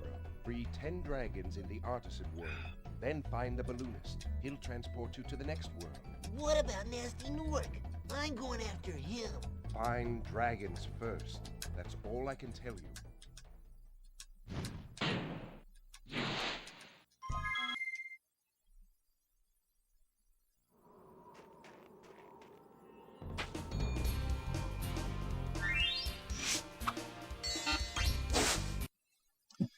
Have a genocide Spyro. Dude, imagine how much shittier Undertale would have been if there were essential NPCs in that game, like, or like certain enemies that you could fight, but you couldn't kill them. Oh, it's been peaceful. Like there was no like genocide run or anything. It was like, oh, you can only kill these enemies, and that's it. Nothing special happens if you kill everybody, you know. I guess that's technically the case, right? Like.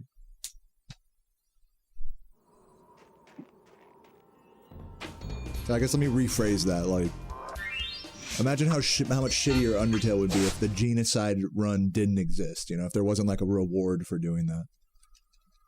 So that's what I meant to say. There are technically essential NPCs in that game. Okay, rolling. Before anyone actuallys me. What's up, Soda Fizz?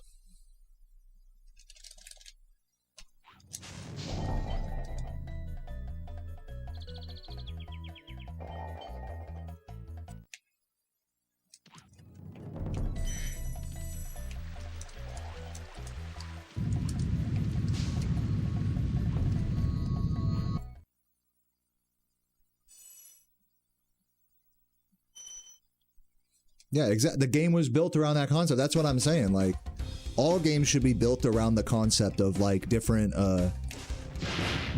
consequences for killing different amounts of NPCs. You know, if you can kill NPCs in a game, there should be like consequences for that. And it feels like in a lot of games, like that's really just not the case at all.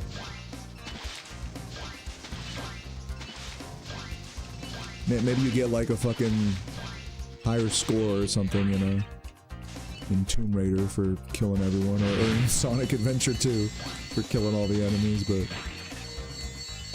like in GTA, it's like the story doesn't change if you just kill everyone, you know.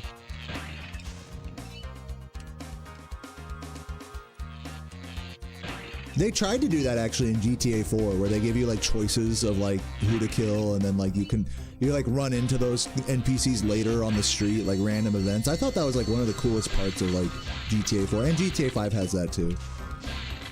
But I don't think it's like a fully fleshed out concept in those games. Like it's cool that exists, but I think it could be more fleshed out. Like how a whole genocide run is fleshed out in Undertale, in the whole game design.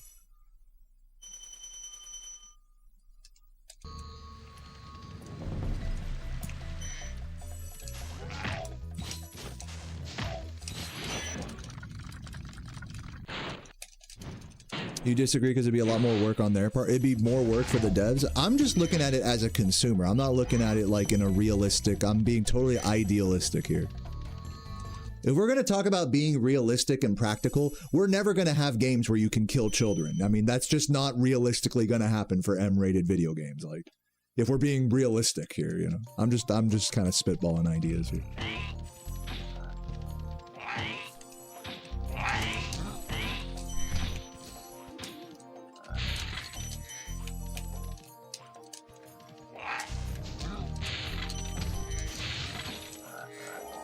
Why would I want to hurt I don't want to hurt children. I want to kill fictional video game children.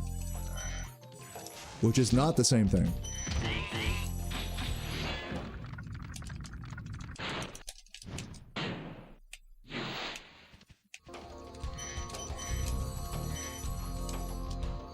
Video game children aren't real.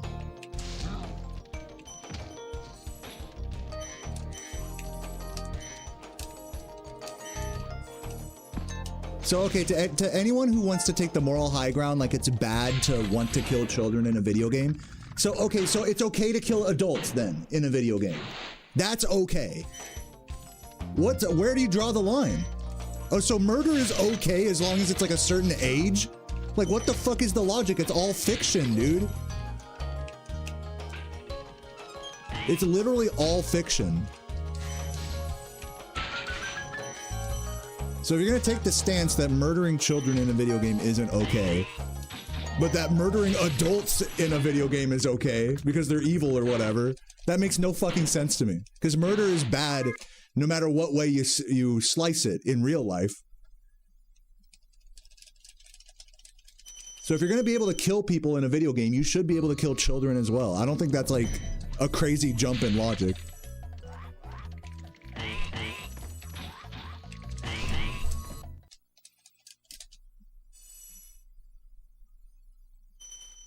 Demonetized.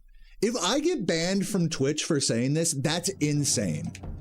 That's insane. I'm literally talking about works of fiction right now.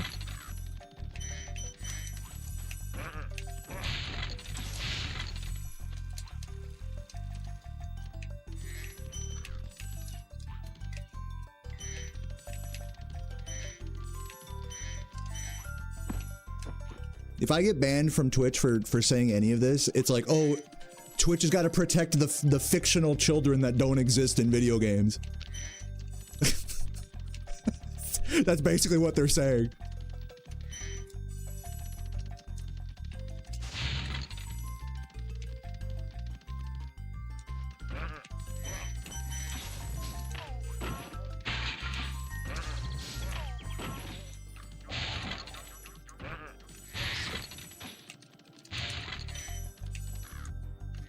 But yeah, no, realistically speaking, I mean, what I'm saying is like, oh, way too far of a step for what would really happen in like an actual game to come out, you know, just even if the devs wanted to make that a capability, they couldn't because of like the rating system and stuff. So it's just an idealistic like viewpoint. That's all it is.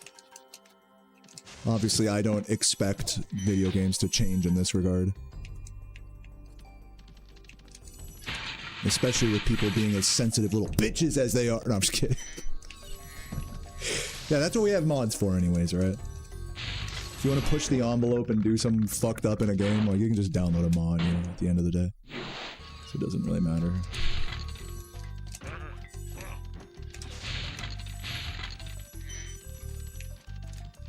Your son's watching this stream. Your son shouldn't be watching this stream. I'm just gonna say that like point blank. This is an 18+ stream, and this conversation is exactly why. Yo, tree smoker.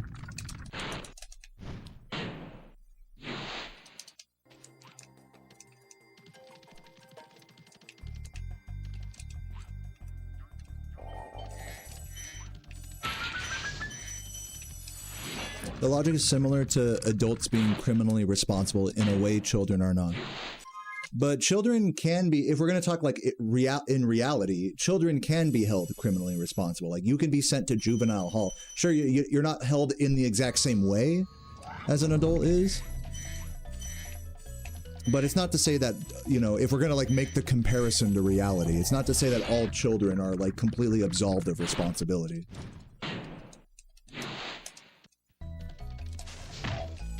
But I think that's distinct from the whole, like, you know, fictional work. Like, what happens to a child in a fictional video game is different than how we treat children in real life, you know? As the same thing should exist for adults. The way we treat adults in video games, we fucking run over grandmas in GTA like it's nothing. But then the moment we talk about killing kids, it's like, whoa! But in real life, we wouldn't do that. It's not real life. Like, what? So it's not, I don't think it's like a very apt comparison. To be like, well, we treat children a certain way in real life, so we have to treat them like that in a game. That's in a game that's intended for adults.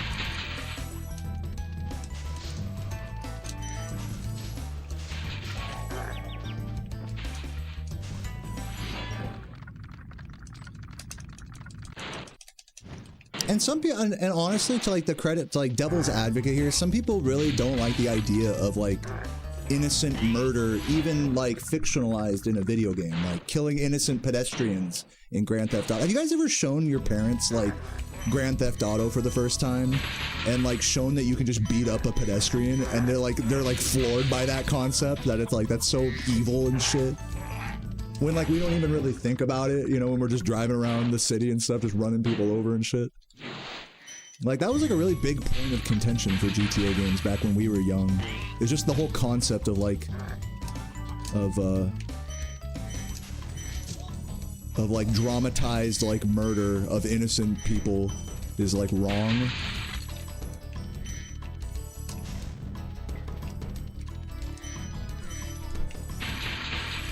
So yeah, my standpoint is that if you're gonna say that, you should say that about everyone, not just not just children. Like, in my mind, it makes no sense that the ESRB would say, like, oh, okay, you can kill any innocent adult you want, but once you kill a child in a video game, oh, now it's this different thing.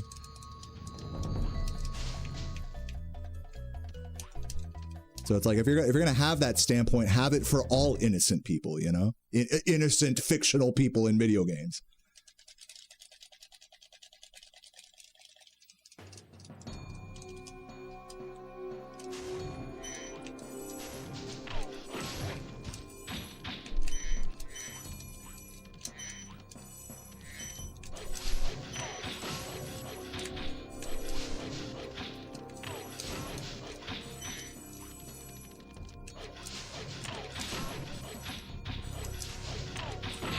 But I get, you know, and again, to like keep playing devil's advocate, I get it, where it's like it's unnerving to talk about, you know, even like fictionalized, you know, this topic. I'm sure it is unsettling maybe for some of you guys.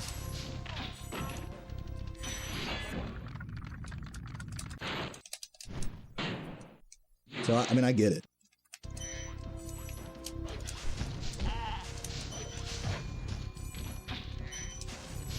Like, just the thought is, like, enough to, like, upset someone. I think that's really all it is. It's just, like, visualizing something like that is just too much, whether it's real or not. Which, again, doesn't make sense to me, because if, like, that's how you feel, then that should apply to all ages. Like, visualizing murder in a video game. That should apply to all ages. If that unsettles you, that shouldn't be, like, oh, only this type of person. It's, like...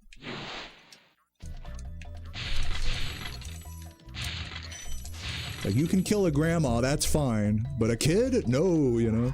Like, where is the consistency in that logic, you know? Like, they're both innocent in the fictional world, right?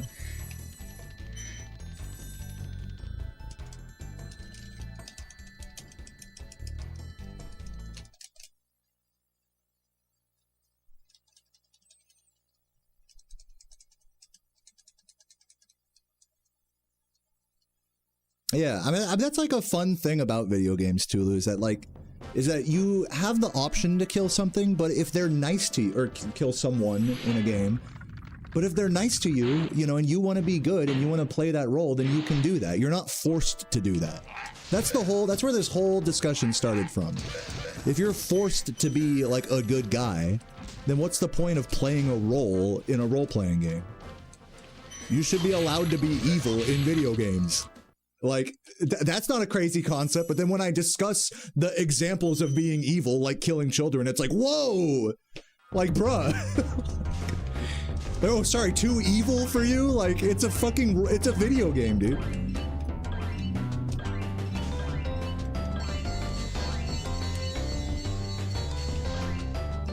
Does GTA have a pacifist run? Dark Viper made like a long series talking about pacifist. I don't think it's I think there's like a minimum kill run. I don't think it's like true pacifist, but it's like near that. I don't know if anyone knows more about that than me. Yo, Fire in the Disco, thank you for the gift. I appreciate that.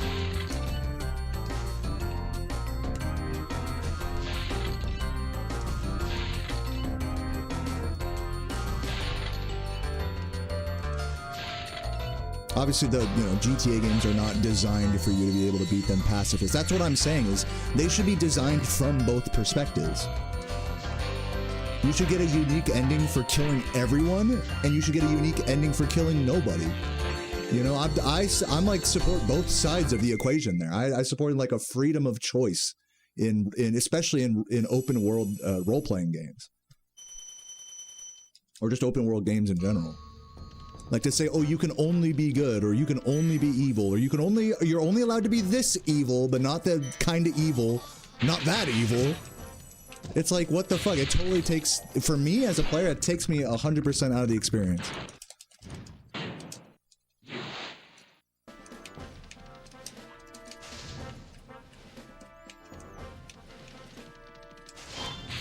So you can kill droves of bandits, fictionalized human lives, but you can't kill a dog. Oh, God forbid you kill a dog or a kid or something,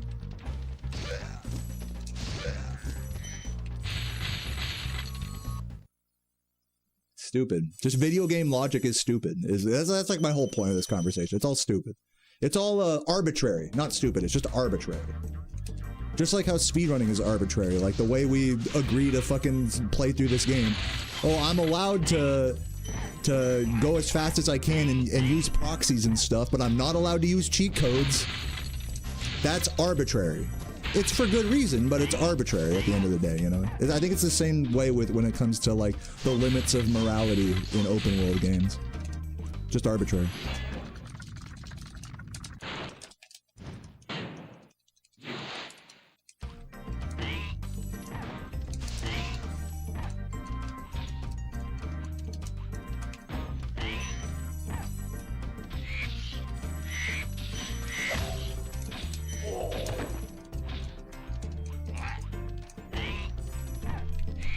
Yeah, at the end of the day, these things are all just like agreed constraints.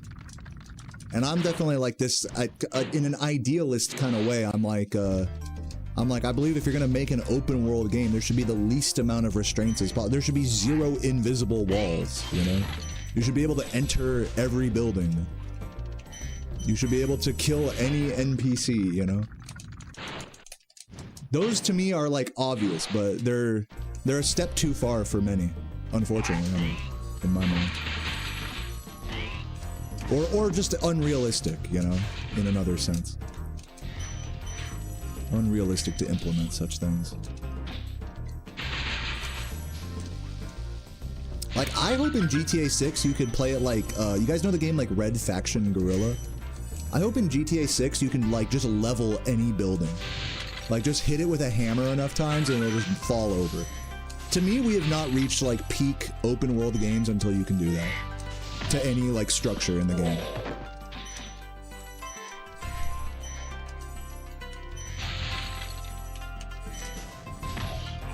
But obviously all of these things are pretty tall orders, I realize. Yeah, Red Faction Guerrilla is a GOAT game. Anyone who's played it knows what I'm talking about. It really opens your eyes to like, it's like, wow, like, other games don't let you just break every building, like, that's sick. Or blow up a bridge, or something. Another game that's like that is Mercenaries.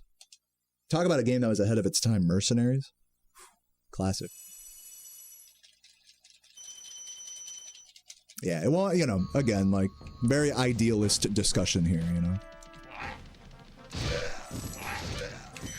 Both idealist from like a moral perspective and idealist from a practical game development perspective. So it's all good. If you don't agree with me about the whole, about the murdering children thing in games, that's fine. Like, I get it,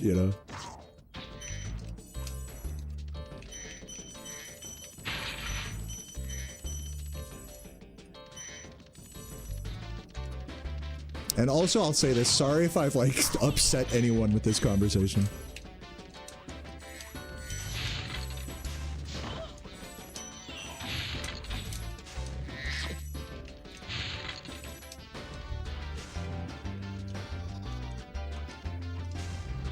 Dude, this is amazing work by me. Look at that. Wow. It's just so powerful. How do you fuck up that bad?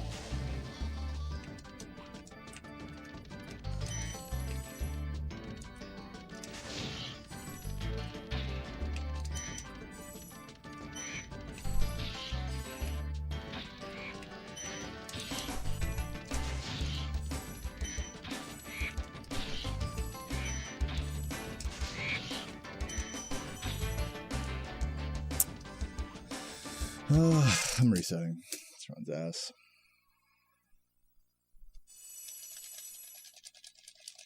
Oh, I've never played Teardown before.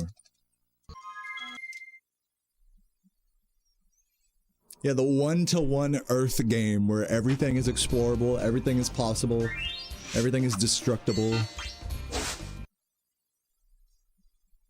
Like, I think when we were kids, I mean, I don't know about you guys, but, like, that's what I always imagined, like, the future of video games would look like, is that, like, oh, instead of it just being, like, a city or multiple cities or a state in a game, it'd be, like, the whole fucking world, you know? But for how far, you know, technology has come in the last 20-plus years, we're still not there yet, you know? It's just reality.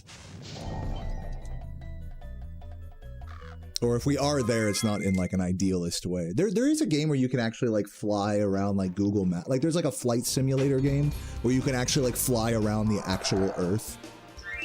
Like, based off of, like, you know, satellite Google images or whatever. Google Earth. What's that game called? Anyone know? But obviously, you know, it's not to the scale of detail as, like, a GTA game. Okay, rolling. Oh, it's been peaceful. How is world record 119? You remember first cracking sub 130? You're old, Tim. Welcome, man. I mean, not much has changed. I mean, there's this stupid ass trick at the start, and there's a couple of better routes in levels, but from the time the world record was barely sub 130 to now, I would say there's maybe been about 2 to 3 minutes of routing and, you know, just routing improvements, trick improvements. And that's being generous. The other, whatever, like 5-6 minutes is purely just from better execution. Understanding the mechanics a little bit more deeply, you know, knowing to jump charge places and stuff. It's so funny, I mean, looking back at records by, you know, Chris, or even Surreal, you know, some of these older folks, Saboom. Because their gameplay looks pretty fucking optimized to me. I don't know about you guys. The older records of this game look really good. This is true for a lot of platformers. If you watch like Mario 64, you watch Siglemic's old like 143 or whatever. It's hard to see how much faster the game could get. At a certain point, you just can't see the time save anymore. It just becomes like an innate progression of mechanical ability, if that makes sense. Or in other words, like a lot of really small time saves that you don't see add up to the true world record progression as time goes on. It's a really interesting phenomenon because we want to see literal time saves. We want to see, oh, this route changed. This trick got implemented, so that saves X amount of seconds. But what we don't acknowledge, especially in 3D platformers, is that most of the time save is not that. It's just having a stronger grasp on execution, which is something that is harder to measure, like in the scope of an entire run.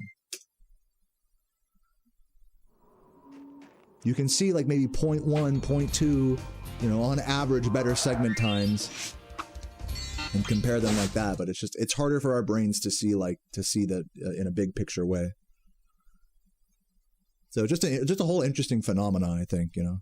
From 10 years ago to now, what platformer speedruns like Spyro or Mario, how they've evolved, you know. Invisible time save. That should work. Wiggy, thank you for the 333. As a kid, I sometimes went around killing Spyro fodder. You evil, evil person. How dare you? When playing Rack, my dad asked why you didn't kill a killable robot. He said, he ain't bothering nobody. Yeah, true, right? So, dude, it's kind of true. I mean, like, sometimes you just want to kill everything in a game, and sometimes you don't want to kill nothing, man. What's up, White Snowpaw? Thank you for the tier 1, the good luck as well. Appreciate that.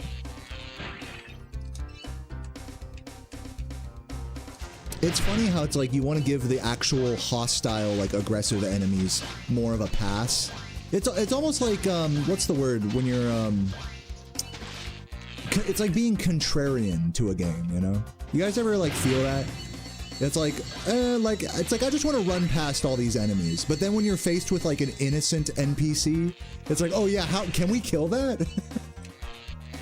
It's like you just, I don't know, it's like there's something funny about being contrarian to a game world. There's something that draws me to that as well, like with that whole situation you described. Walking past a hostile enemy but killing innocent fodder.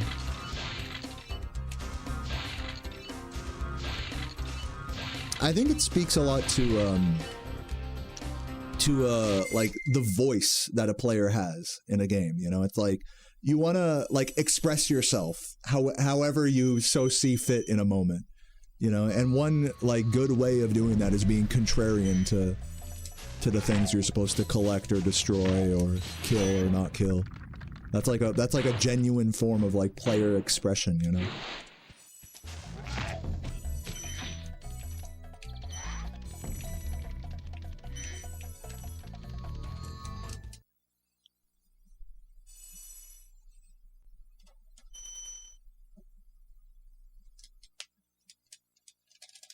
Also, Fire in the Disco. I totally missed this, but thank you for the gift earlier. Hope you're doing well today, Fire. And thank you.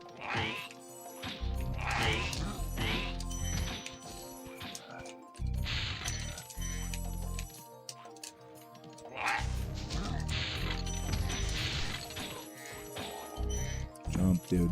Oh.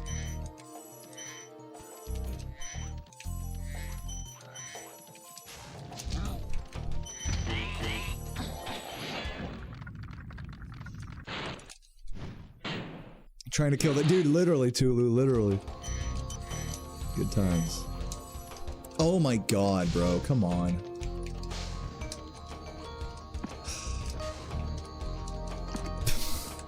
Come on! Guys, should I just try to make a run work at this point?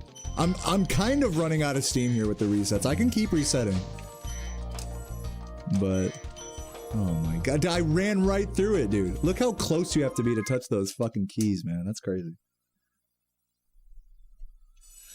I'll give it a few more good early game attempts here, but I am just not getting shit today.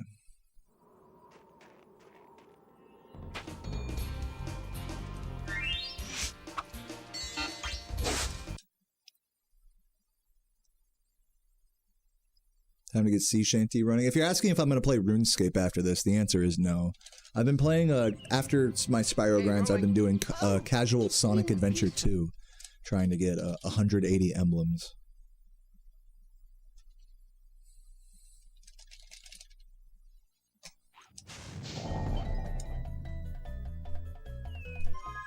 Sea Shanty 2. I actually prefer Sea Shanty 1 to Sea Shanty 2. Sea Shanty 1 kind of takes me back to like my childhood, like Karamja, you know, just kind of walk around the port. It's less like loud and insane as Sea Shanty 2.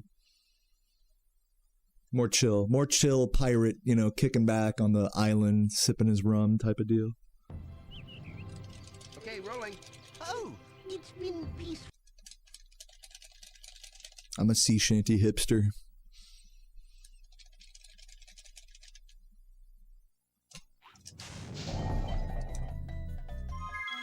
Have I started leagues? No, I haven't. No, I haven't. I've just been enjoying it vicariously through like YouTubers and stuff. Don't you guys love how they all, literally every RuneScape YouTuber that's been covering leagues has been like, I just discovered the most powerful weapon. Like they all have the same thumbnail of like the dragon, the King Black Dragon crossbow with like a bajillion hit splats. They all are making the exact same videos. It's so fun. It's like, wow, I just watched this video from someone else. Let's watch it again with this guy, you know? Fucking content machine.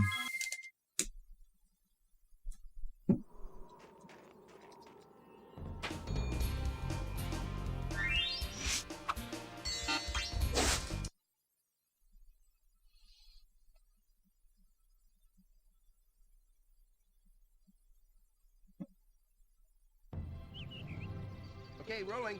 Oh, it's been peaceful.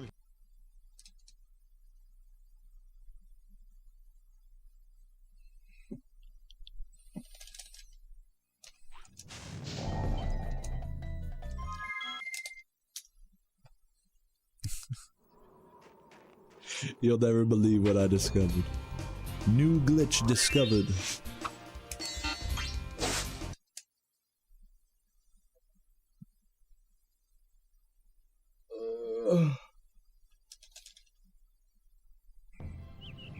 No, RuneScape thumbnails are funny because they don't like put the actual person's playing's face on the thumbnail. They put like the character that, like from their game. But the thing about RuneScape character models is they don't have a fucking face. They literally just have eye slits and like no mouth or anything. So you'll see this like half the thumbnail is just like this fucking like empty faced character just like, and then the other half of the thumbnail is like some fucking crazy like 200 damage or something. RuneScape thumbnails are so funny.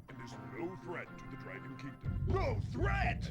It's like the most emotionless like pog face reaction, you know?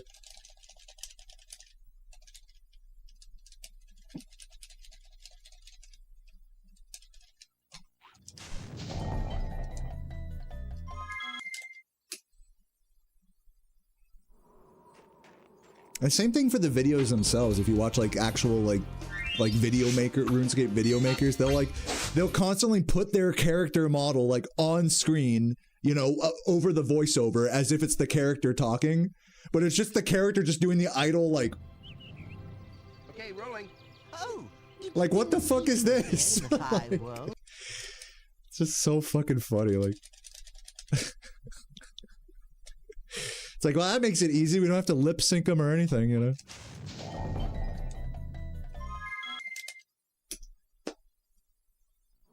It's funny. I think it's an overused bit, though, for, like, RuneScape YouTube videos. Is having your character model come up on the screen, like, with the fucking mic.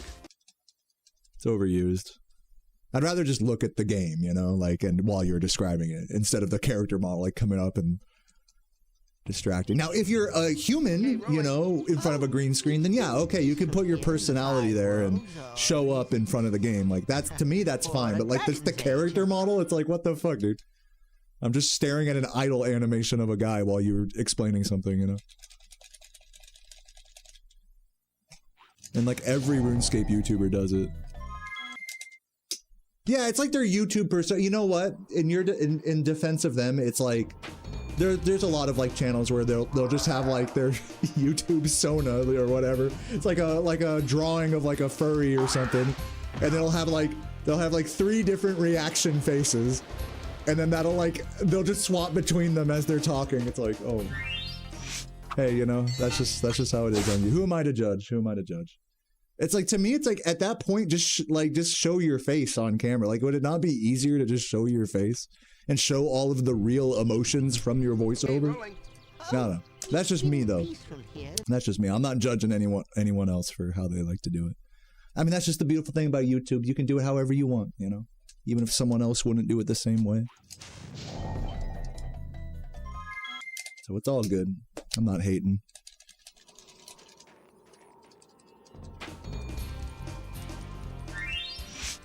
Leave the PNG tubers out of it. Yeah, I know, right? No, they're gonna get mad if I talk shit on them. I can't. I can't talk shit on PNG tubers. Okay, rolling.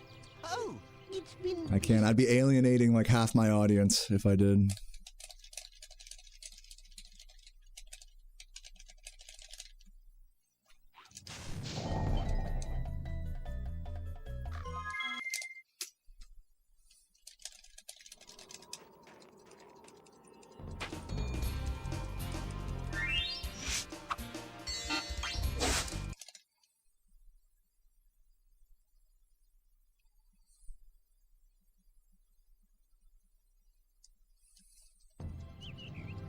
Okay, This rolling. is the run. I hope so. It's been I certainly hope so.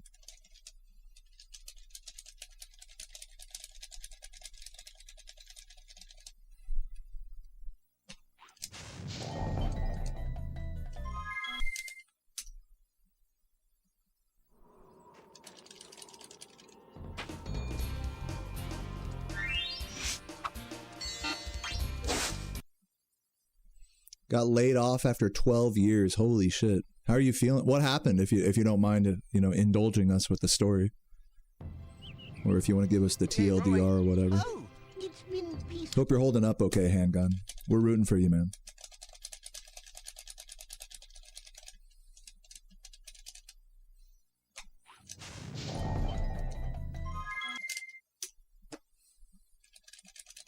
Yeah, no, true, Sakura, true. Like, I want to reiterate, I'm not hating on anyone who does the YouTube persona, like animated avatar, PNG reaction avatar, or character, in-game character. I'm not hating on anyone that does it. I just find it silly. It's for me, as a fellow YouTuber, it's just a crumb of silly to me, and that's okay. It's okay. I don't hate it. It's just funny. It's okay to laugh at things, you know. It's okay. You can laugh at me, dude. I'm a shirtless ass, overgrown beard. I get, you know.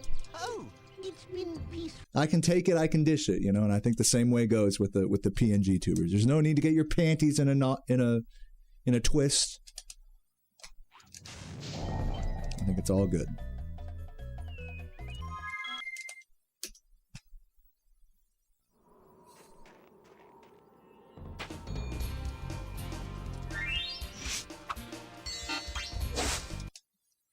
Yeah, you don't like face cam tubers. What, like me?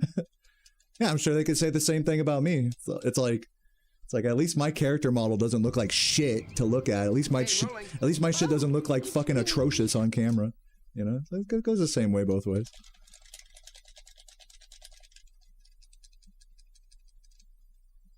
The company was going downhill.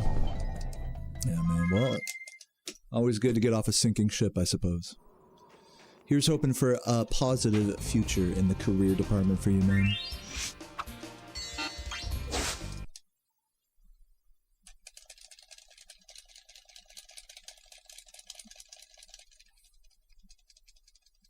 Yeah. Yeah, I mean, exactly. Like what Dev's saying. Like, it's okay for it to be silly, you know? Silly is fine. You know, YouTube doesn't have to be serious. Once YouTube becomes like this serious thing, I mean, it's like you're doing it wrong at that point. Thoughts on people using AI to help them make music? I mean, it depends on how. You know, if you're using like AI, there's a big difference between using like an AI patch in a DAW to change the way a guitar that you recorded sounds. That's like very different. Like AI post-processing is very different than just giving AI a prompt and having it make a whole song for you and then posting it on Spotify. Those are like two different uses of AI, and I'm fine with one but not the other. You know what I'm saying? I never boiled down on the topic of AI art, you know, and this applies to music as well as visual art. I'll never be like a 100% I hate AI, and I'll never be like a 100% I love AI. I think there's like valid uses for AI, and then there's unoriginal, lame, stupid uses of AI. Lazy uses of AI. And that applies to both music and art, in my opinion. Yeah, slop, you know? Like, I don't like AI slop. Who likes AI slop shit, you know? Especially if it's not even funny, you know? The best kind of AI slop is at least it's funny, you know? And it's just like so fucked up it like makes you laugh, you know? But yeah, a lot of people, especially like, you know, fellow artists, I feel like I'm surrounded by a lot of fellow artists. It's like very much like an all or nothing thing. It's like you either are team AI or you're team anti-AI, and it's like, it's just, I think it's a way too black and white way of looking at something that could be done in a lot of different ways.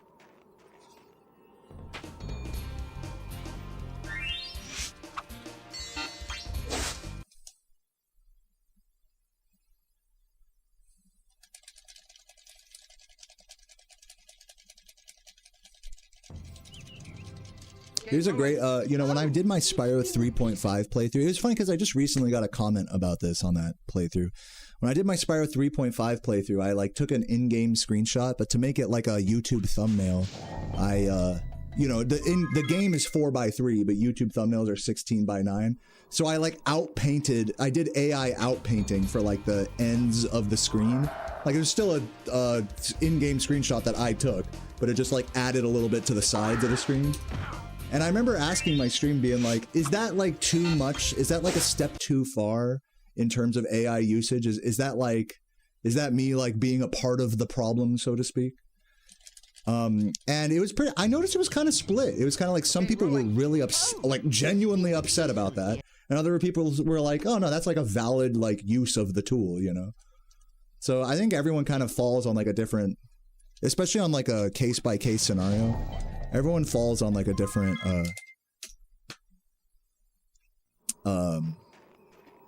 you know, point of where AI becomes like, you're not even trying anymore, you know? But to me, I think it's pretty obvious when people just use AI in place of actually like creating something.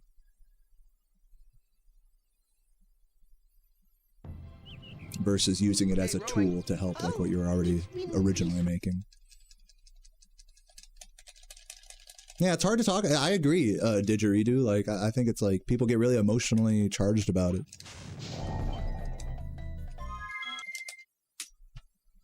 I'm like, I don't give a shit about AI one way or the other, you know? Like, I don't need it to be good. I don't need it to be bad. Like, I just, you know.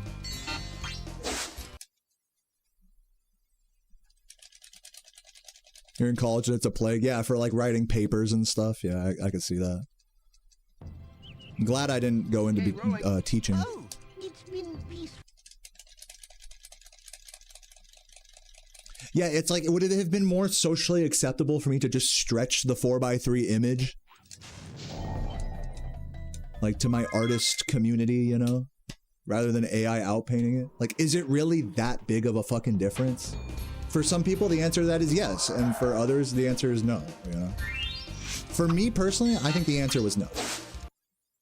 But looking back on it, it's like the fact that it's even a discussion just kind of makes it in my mind like just next time if it's like a 4:3 thing and I can't use a widescreen hack, you know, then I'll just stretch it out, I guess. Like it'll look shittier, but I guess it'll be more artistically original. like I don't really care that much one way or the other, you know. Yeah, it's like that's like an example where it's like it's right on the edge of like what's acceptable and what isn't.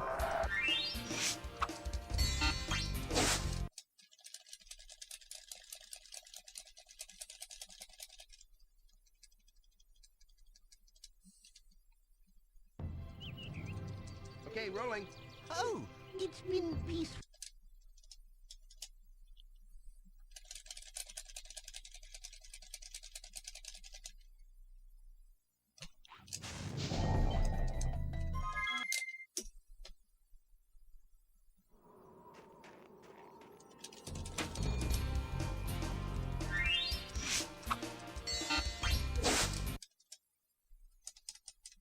Yeah, true, Colty.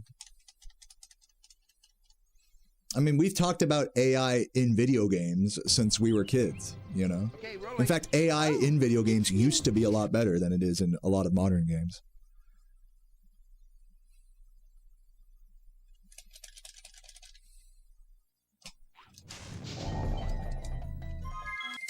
Yeah, like the whole term AI is like this politicized, like emotionally charged thing, you know?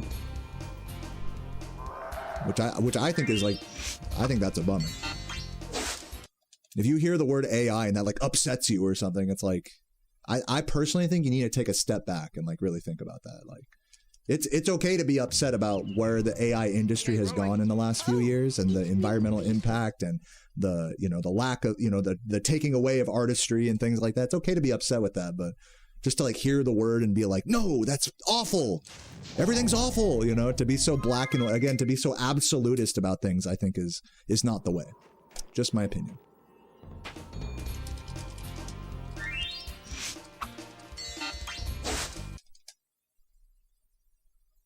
And yeah, and it just describes so many different things now, you know.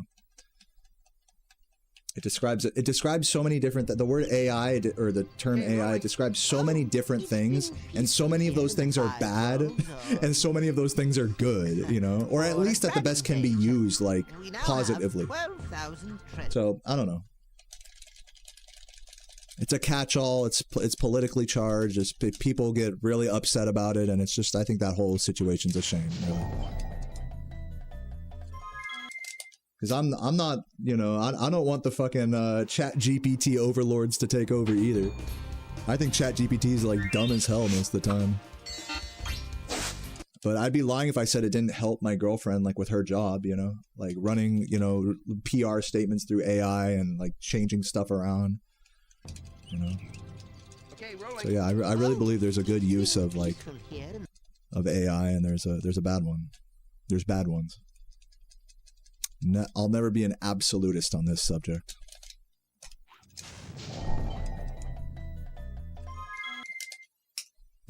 Did I go out for a skate? Yeah, yesterday after my run, I went for a, not a skate, but I went for a really long walk.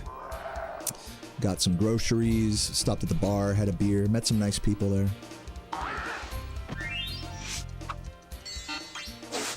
The environmental factor that people refer to as the creation of data centers, which power AI models like, you know, chat GPT and shit. So like, for example, in Virginia here, they've like built like this crazy ass, like super data center place that like fucking uses up so much of the power grid that it has an environmental impact, basically. That's the environmental factor that a lot of people talk about with AI. Again, like looking at it in just a purely absolutist way, like all AI is bad because all AI takes advantage of data centers that are bad for the environment. I'm not saying that like that's exactly that I agree with that like 100%, but that is true as well. I know it sounds like really flip-floppy for me not to like be like disavowing all data centers, but you know, I do agree that they're, you know, popping up at like kind of an alarming rate and disrupting the power grid and environment as well. You know, there should be more regulation around them. Just to power, you know, fucking models that like aren't even really like that aren't worth the investment, you know. I think everyone's just waiting for like the whatever the investment AI bubble to burst, right? But it's like it's a slow burn because it's just so much money floating around. But in due time, you know, I think like reality will set in, and you know, all these big tech fucking billionaires will realize that like, oh wait a minute, this isn't the actual future. This is actually just fucking stupid. But it's also useful too, so no. It's not, again, it's not all or nothing, you know.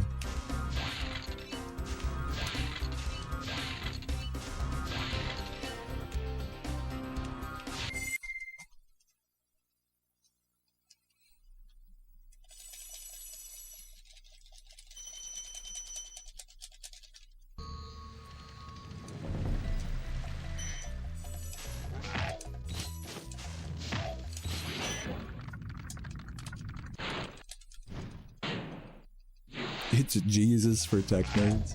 I don't even know what that means. And I don't even want you to explain what that means. Just leave that open-ended.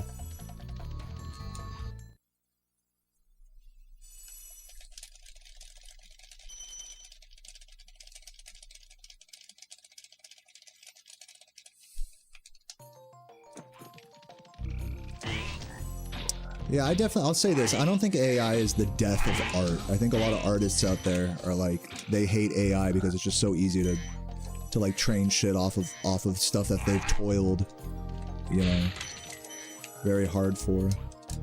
But I think I've always believed that there's always going to be, as someone who like loves art and original like media of this nature, I think there's always going to be a market for true like, for original art, for non-AI versions of products that AI seems to, you know, overtake or whatever.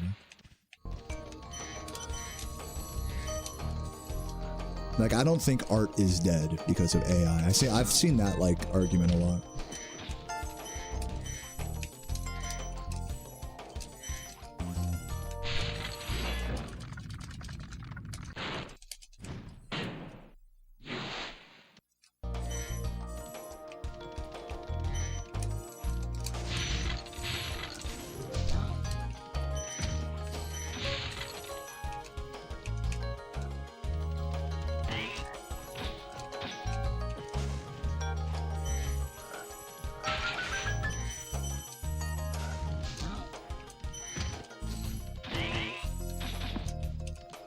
Fuck, dude. God damn it. Yeah, I agree with that, DJ. For sure. In fact, I think all software should be open source. This is, again, I'm getting very idealistic here, but... Or at least most software should be open source. Even if not all, then at least like most things like you can download on a even operating systems and stuff. I think it should all be open source, free, and accessible. I don't think you should have to pay for like a Windows license or pay for a program, you know. But you know, maybe I'm a bit idealistic with that outlook. Everything is open source if you try hard enough. I mean, that is true. There are people way smarter than me seeing to that reality.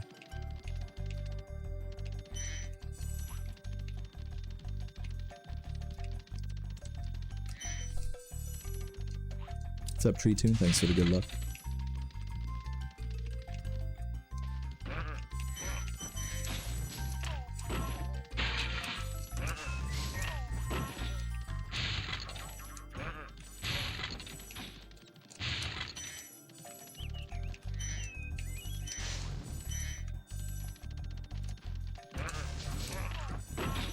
Yeah, Windows fucking sucks. Like, the amount of, like, hidden features that, like, fucking tank your CPU and stuff.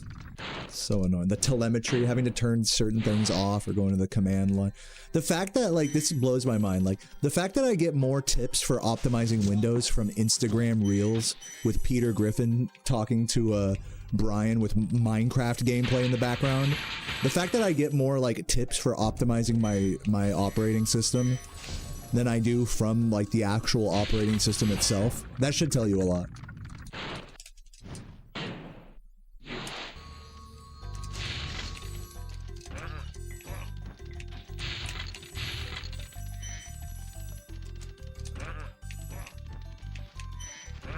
And everyone's just like, oh, just go Linux. Like it's not a giant pain in the ass or something, you know?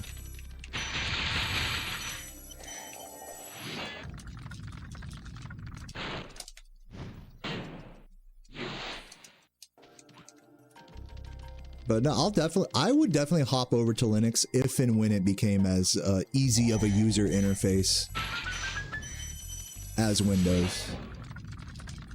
But again, with all this privatized, you know, software, proprietary software and stuff, it's like we're a far cry from that, you know, from that world. Even with the best Linux developers and all that. I'm sure there's people in my chat that'll be like, "Oh, just get this version of Linux." But I already know it's not going to be as easy to use as Windows. Call me a dumbass for that take, but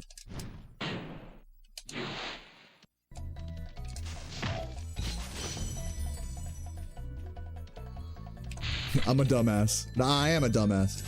Linux is for smart people. Like, I'll just say that, like, point blank. You have to be, like, pretty smart to use Linux. Like Windows and Apple, these are like the fool's operating system. They're designed for fucking idiots that just want to use programs without struggling, you know, without having to adjust things all over the place on the back end. You know, if you're smart, you're able to navigate that, you know, that back end. But I'm not.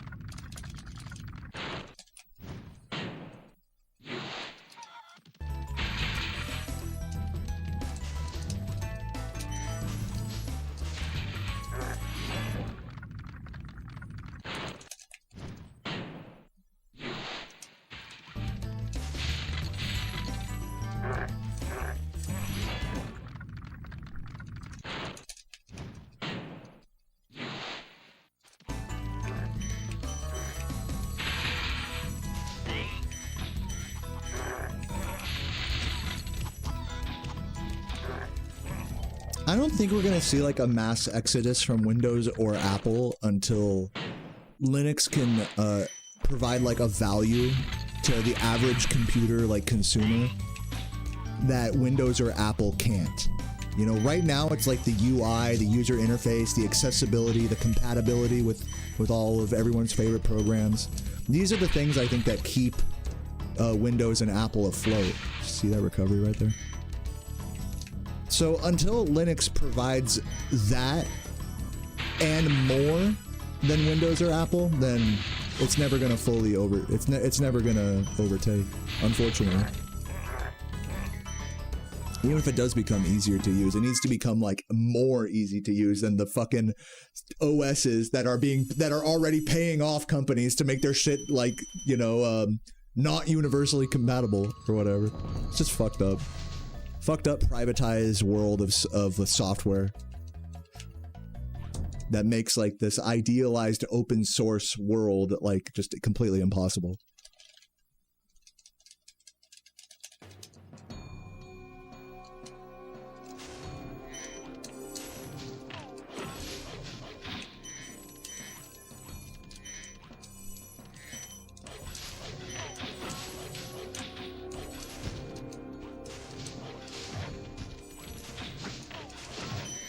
Maybe one day that'll change. Maybe one day. I hope so.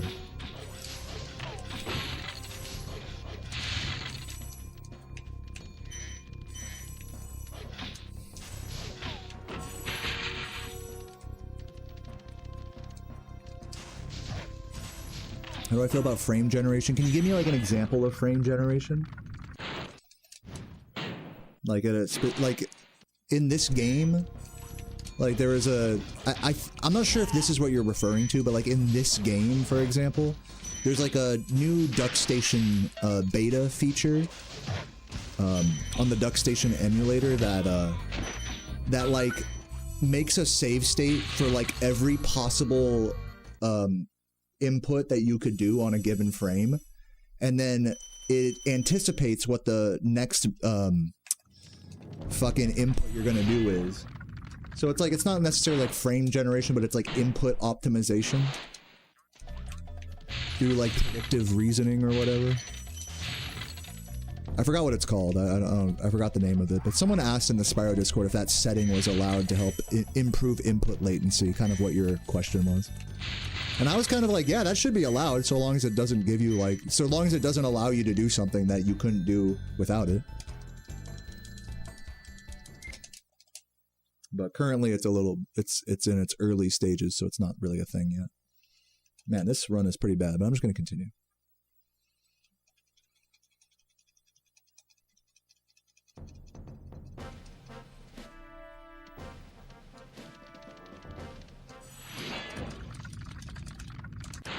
Yeah, with some of the dogs, you only have to flame once.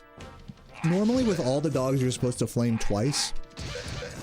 But if you make them jump in a way that the game thinks that they've gone like too far away, or like out of bounds, or over a, you know, void, then you can you can flame them less than twice. Like for example, if you make them jump off an edge, they die instantly. Or if you make them jump and then flame them for the first time at the top of their jump, they jump again, which auto kills them because they move too far away from where the game thinks they should be. This is also influenced by your camera as well, so charging away from them during their single flame dog attempts has relevance as well. So yeah. But normally you're supposed to flame all the dogs twice.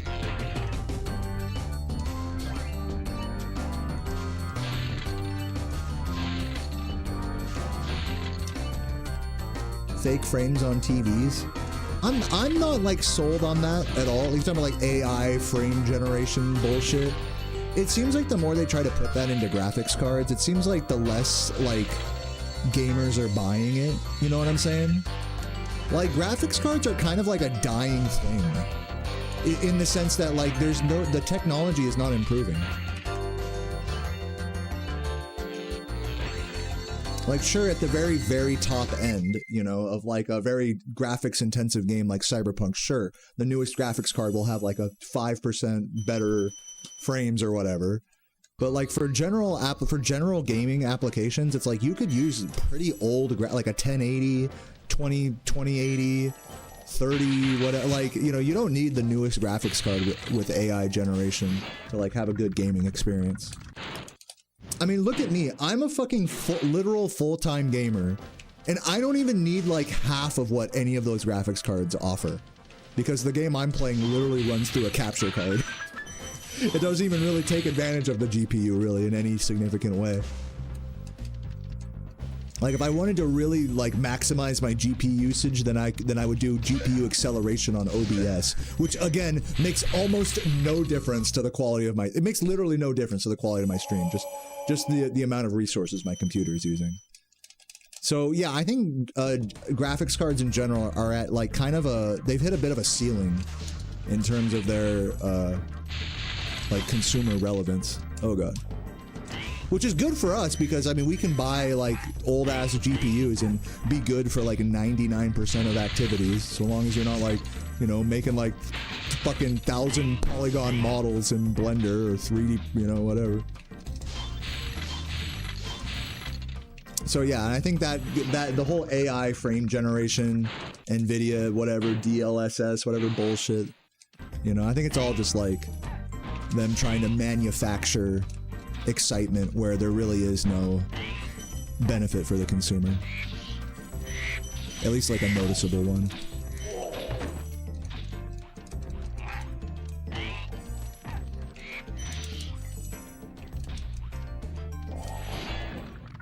By the way, thank you, Purple Phoenix, for the 15 months. Appreciate that. Yeah, and I don't even think it's like an AI problem. I think it's just like I think it's like a tech ceiling problem, to where like we don't need computers to be like as strong as they're becoming. The AI stuff is just meant to like, you know, excite fucking idiots basically into thinking that that's the case when it's not, you know.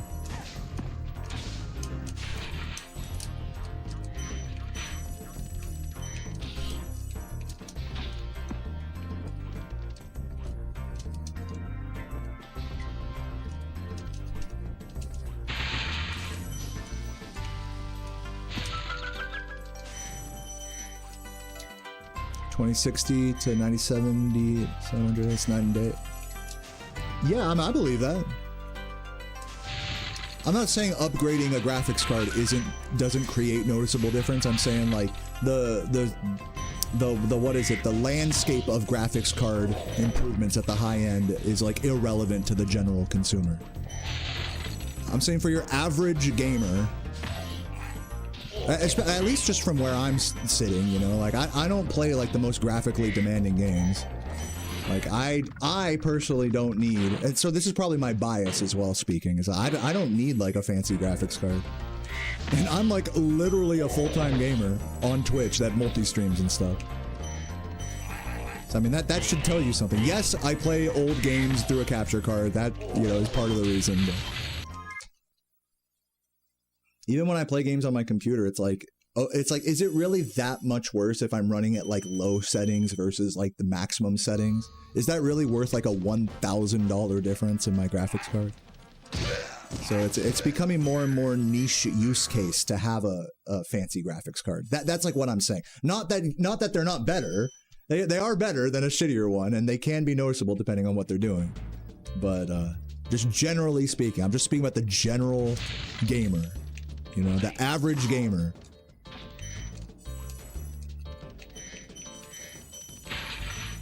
Yeah, it's totally like that. It's the same thing with musical instrument. I love that comparison, Lockdown. It's like, if you have a shitty, like, beginner violin, and you upgrade to, like, a mid-range, like, $1,000 violin, and yes, $1,000 is, like, mid-range for a violin, in case you didn't know, then, yeah, that'll be a really big, noticeable improvement.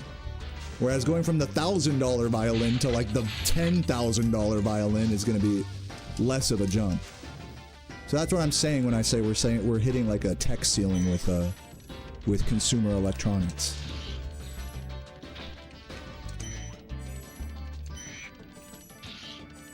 Is that we're experiencing diminished returns for fancy products. Or here's another way to say it. If you spent like over $1,000 on a graphics card anytime in the last 10 years, then you're good. You could still play all like the newest games and be pretty much fine at like max settings.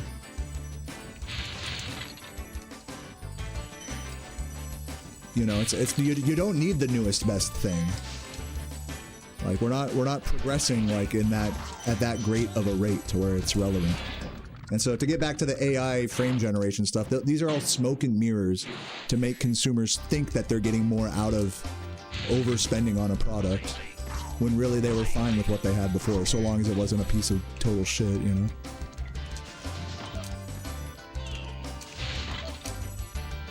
But I'm speaking very generally here, you know, and the reality is everyone's got their own use case and situation where, you know, I'm sure some of you guys need to have like the fanciest graphics card and people like me don't, you know? And that's just kind of the reality of it, so I'm speaking very, very generally. Keep this in mind.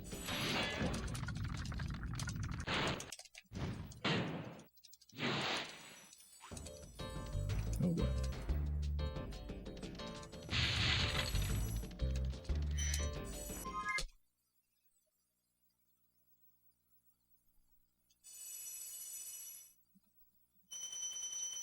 Can it run Crisis? Such a good game, Crisis. I mean, it's not a good game, but epic game. Love that game. Some games, you know, it's kind of funny to think, like, what does it mean to, like, be a gamer in the modern day? And it's like, you have this fancy graphics card, nice computer, you turn on some fucking super fancy game, fucking whatever it is, Cyberpunk, fucking Forza Horizon, and then it's like we're spending less time playing the games as we are just like visually enjoying them. You know what I'm saying? Like it's just like it's more of a we're not playing the games, we're experiencing them like visual art pieces. Like gaming is so different than like how it used to be in this sense, you know? Like the way we enjoy games is totally flipped on its head, where it's like it's not about the gameplay, it's about how epic it looks, you know? Which I think is a big problem that a lot of people have with modern gaming. Is that it's like the focus is completely in the wrong place.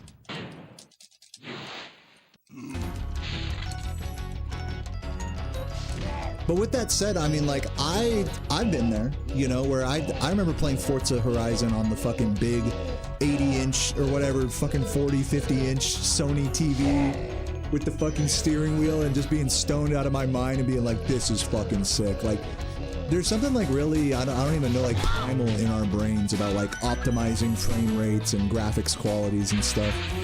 Even if there isn't like that big of a difference from one to another. It's one of those things like FOV is another thing. It's like once you see the difference, it's hard to like go back to what it was before.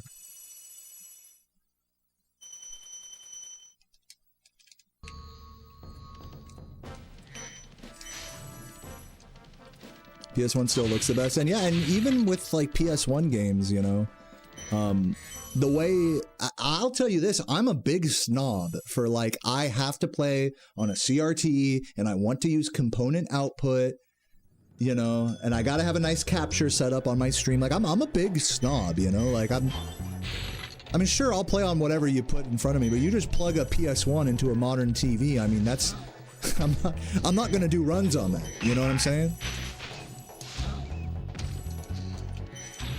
So even with retro games, like I think as we've gotten older as gamers, I'll speak for myself here, you know, we've become more and more, I don't know, snobby about like what we think is the right way to play or, you know, whatever. I'll speak for myself in that regard. I don't know if this applies at all to you guys, but it's true for me.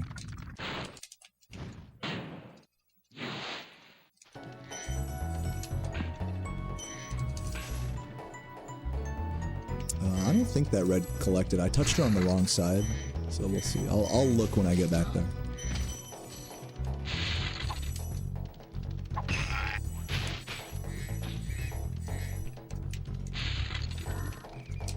You know, when I started running this game, I just plugged it into like a hand-me-down little Samsung 1080p, you know, like TV.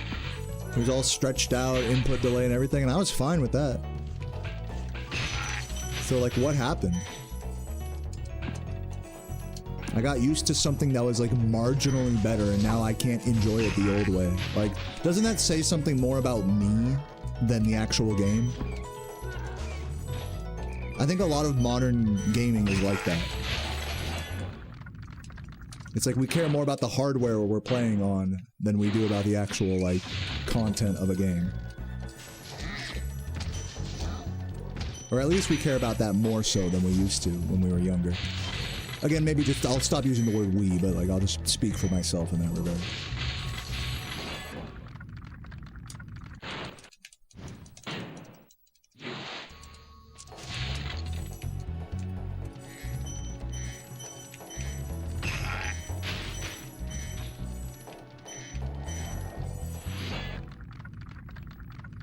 Four terabyte SSD. Dude, SSD, great example of this. Like, if anyone here has like gone from like running their operating system on a hard drive, which I'm sure most of us grew up with a computer that did that, you know, and then switching to an SSD and being like, wow, my computer like starts up like fucking a minute faster or something, you know? It's like now you can't go back. Now it's like you want to play on a computer that has the operating system installed to the hard drive, you're like, ew, like what the fuck? But like that, is that not what you spent most of your life doing? Like, why are you so above that now? Just because there's an alternative that's somewhat better. That's what I'm saying about like the snobbery about it. Like we find like the hardware we like, and then if it doesn't match our standards after that, then it's like we can't enjoy the actual thing anymore.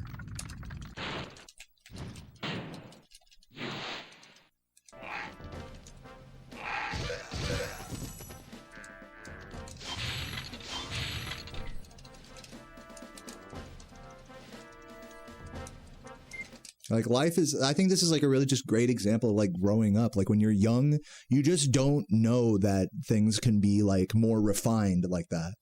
So you're just okay with things being unrefined. And in that, you are able to enjoy things in a much more true, like genuine way.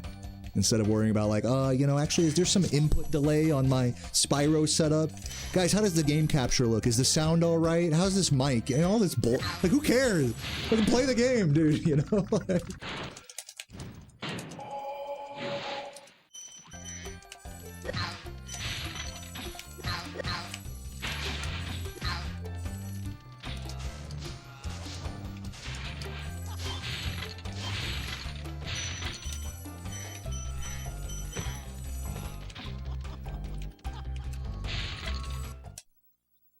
Michael, thank you for the 63 months, one of my longest subs. Said, had to go away for a while at level 99, final form Super Saiyan. Damn. Bro went to like a dojo in the clouds. In the skies, bro. He went to go train with fucking Master Yoda. In Zelda. While fucking Zelda. Anyways, glad to hear about your gains, Michael. And welcome. Master Queef trained with Master Chief up in the sky, dude. Dude, I fucking went into Laura's stream today. I went into Laura's stream. I didn't even say anything. I just like came in. I was like, yeah, pretty much. Like I was just trying to like fit in. You know what I'm saying? Like I wasn't even trying to talk about anything. I just said, yeah, pretty much. And she caught me. She's like, bro, you don't know what the fuck is going on. Don't act like you can just hang in and just join the conversation, bro. You think it's like that,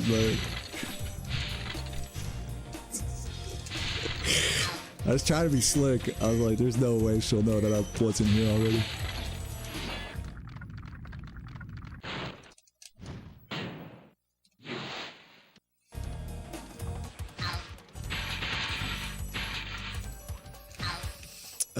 Yeah, dude.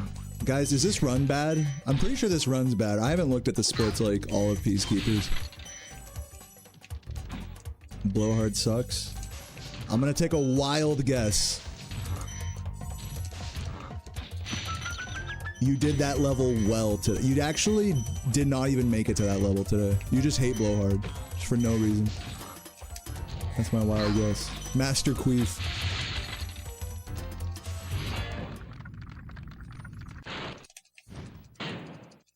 Is plus bad? Yes. What does this say? It's not that bad. We're still on 120 pace. It's definitely, world record's definitely dead, but we'll keep it moving. Keep it grooving.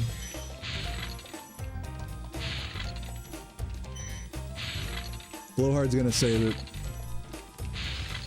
For sure.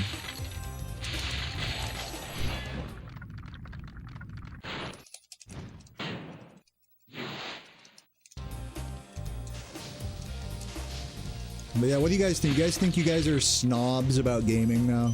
Whereas you used to just be happy playing with whatever you had, including your balls. And now you just fucking... Now you need your balls to be in like ultra HD processed, minimal delay, like fucking upscaled 1044p. You know what I'm saying? Is anyone like picking up what I'm putting down here? I mean, I feel like I'm that way. I feel pretty deluded for that. For feeling like Spyro's gotta be on this fucking big ass CRT and all this shit.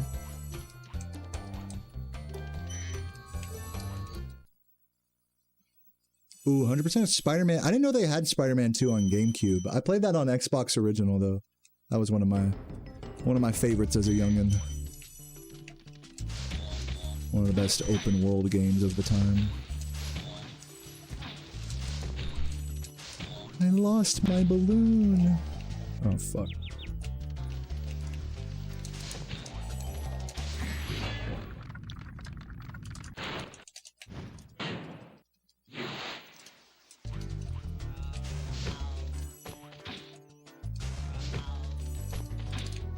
Yeah, that's like another example is like, now that we're adults and we like pay for our own shit, it's like we have to justify the price of a game a lot more than when we were younger. You guys pick up on that? It's like you didn't really think about how much a game costed when you were a kid and you were just begging your mom like at the fucking Target for it or whatever.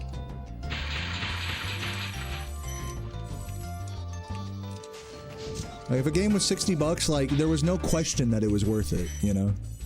Now if a game is like 40 bucks, you feel like you're really losing out.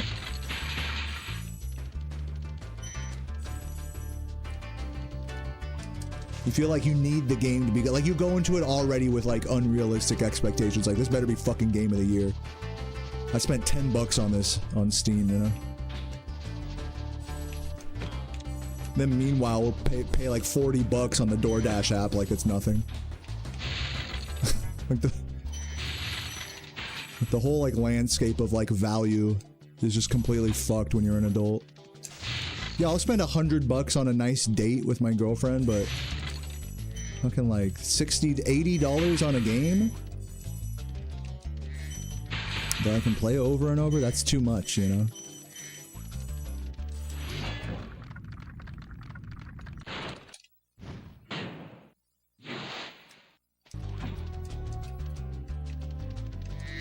And I'm definitely not defending games being 80 bucks either. Don't get that impression. I'm just saying like we've changed in that regard to like how we value games as we've grown up. Not to say the industry hasn't also changed for the worse, but we've changed too. That's like all I'm saying.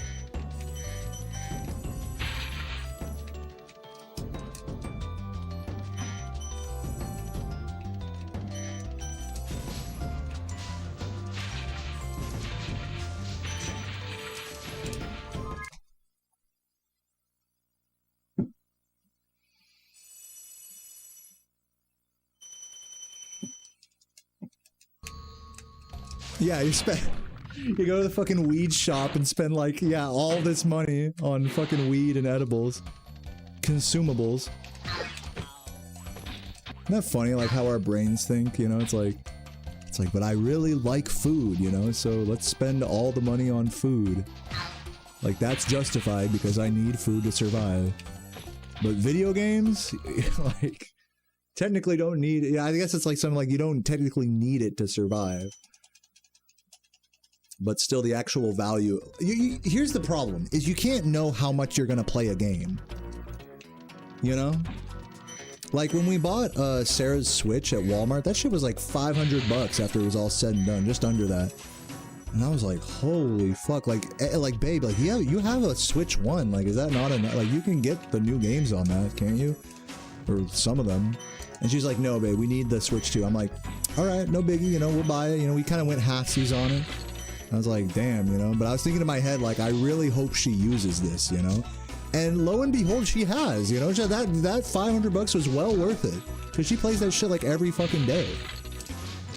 And really enjoys it and has fun with it and everything. And but like, how can you know that when you're putting down the money initially, you know what I mean? You can't help but be skeptical. And that sort of skepticism is like, that's one thing you have when you're an adult that you don't have when you're a kid, I think. It's not even that something is worth it or not, it's just that you don't know whether it's worth it or not.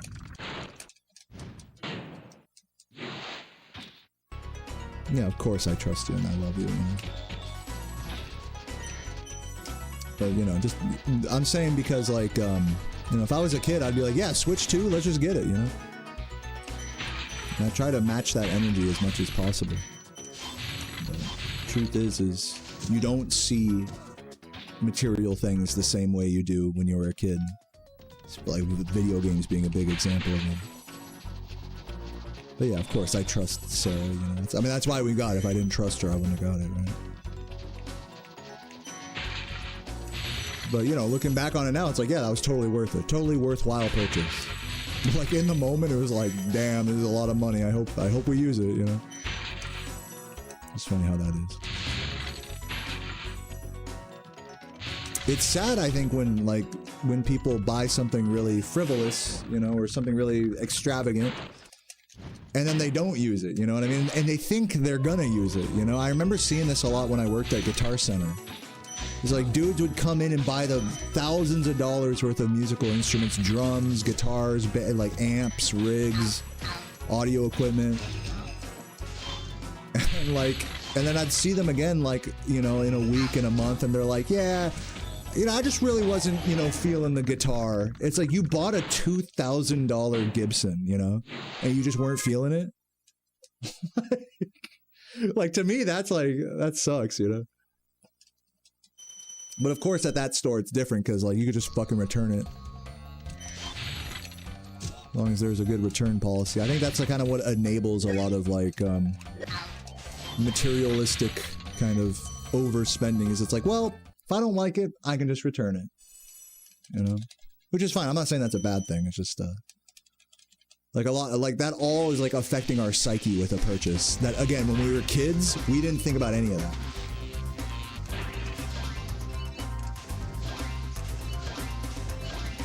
Especially on the topic of, like, video games. Yeah, I tried telling that to so many people, Volito, like, when I worked at this music store. I was like, alright, your kid's never played drums before. Let's get him a pair of sticks and a practice pad. Here's, like, a book. I offer, this is back before Guitar Center offered. I was like, I offer lessons. We can just get him started with that. See if he sticks with it. And if he does, then, you know, then you can get him, like, a starter kit. But every parent wanted to jump in and get, like, a fucking starter kit right away. And I'm like, it doesn't have to, you don't have to go from 0 to 100, you know, with this. But, you know, the customer's always right. If the customer wants to go straight into it, you know, and spend like $1,000, like, who am I to tell them they're wrong for that? You know what I mean? Just because I wouldn't. Like, that's actually something you got to learn as a salesman, is you can't tell people what to buy based off your own preferences. And that can be hard to do sometimes. Especially when you think people are, like, overspending for their abilities and stuff, you know? What's up, Anonymous? Thank you for the gift to My Dick on Your Ass. Appreciate it.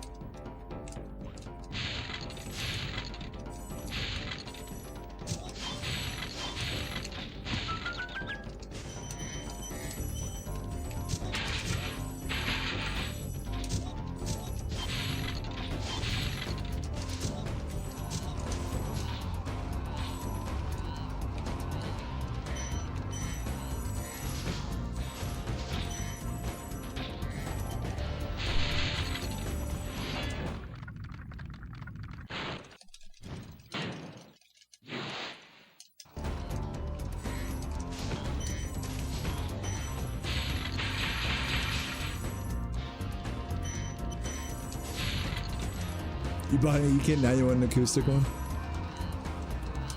It'd be good luck to you. It's a lot of money. I know how much money that is. So. Good luck to you. Hopefully you're enjoying, like, regardless of the potential overspending or whatever, impulse control, whatever. I hope you're having fun just playing it, regardless. Get your money's worth, you know? Sell that bitch on Facebook and move on to the next thing. Like I said, like, who am I to judge, you know?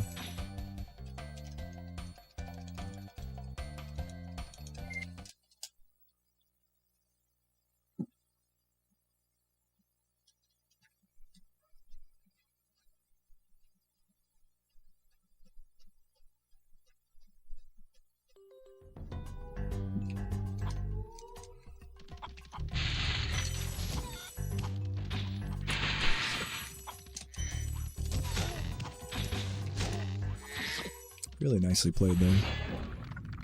About a $2,000 set of headphones. Yeah, this conversation comes up from time to time, right? Is like, what is the right price for a pair of headphones? What do you guys think? I have my number in my head, but what do you guys think is the best, like, price to like, what's the best value? Or like, what's the most worth it, like, to you? I guess those are different questions, right?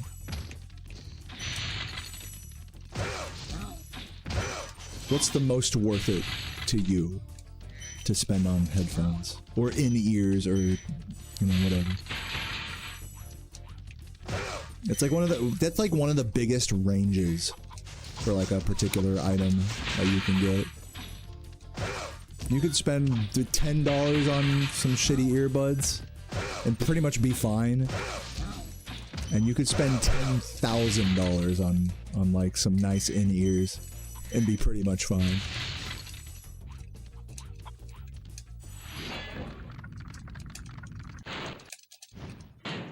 Yeah, for me it's somewhere in the $100 to $200 range.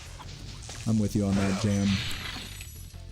But it depends on the kind of headphones. If it's like wired headphones for my computer, then yeah, $100 to $200. But usually I'll spend less than that for like earbuds for my phone. Like Bluetooth headphones, I'll usually spend like $40 to $60.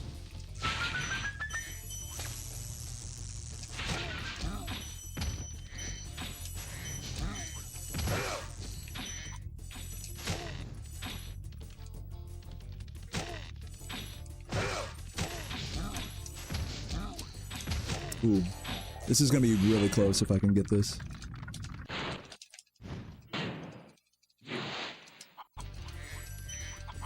Come on! No. I had a feeling that would happen.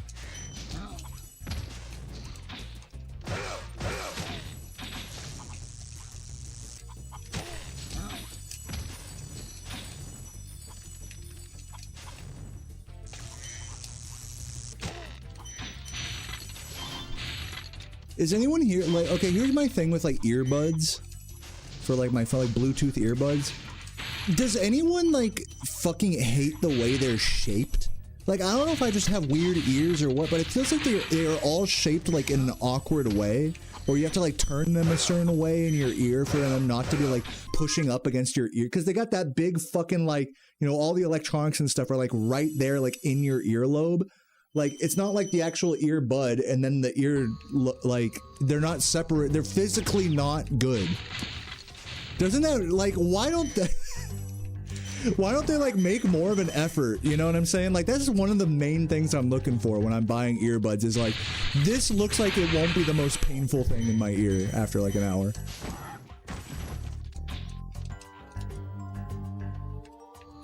Like, you'd think they'd figure out the ergonomics of that by now, you know?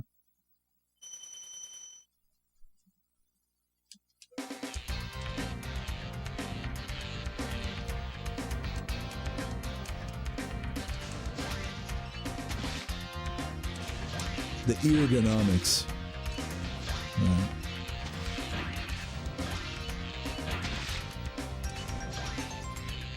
Everyone who says just use headphones, like full-size headphones, I'm not taking those with me out and about. Or like around the house, like... Sorry. Maybe around the house I would use like wireless headphones, maybe. But then it's still an ergonomics problem, because if you wear glasses, then the sides of your glasses push up against the lobes of your ear when you put on headphones. So it doesn't solve the problem. Like, there's literally no, like, perfect headphone, like, unless you get them, like, molded to your ear, literally. Yeah, get a 90s boombox. So it's like, ergonomically speaking, like, headphones are a fucking mess, dude. Or just, like, earbuds and headphones in general are a fucking mess. Or, like, don't you guys hate when headphones are, like, too tight on your head? And they, like, grip your head too hard? And they give you a headache after? Oh, I fucking hate that. Like, to me, headphones introduce more ergonomic issues than earbuds do. But that's just my preference. I'm sure for many of you guys, you feel the opposite.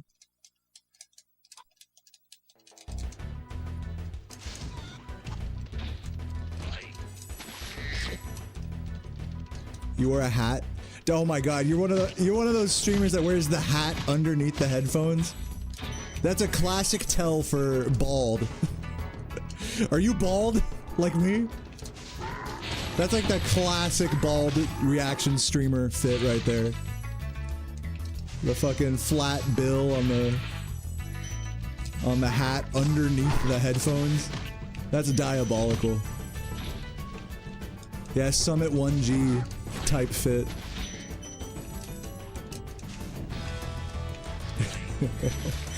Laura's bald, guys. You heard it here. That'd be a funny emote.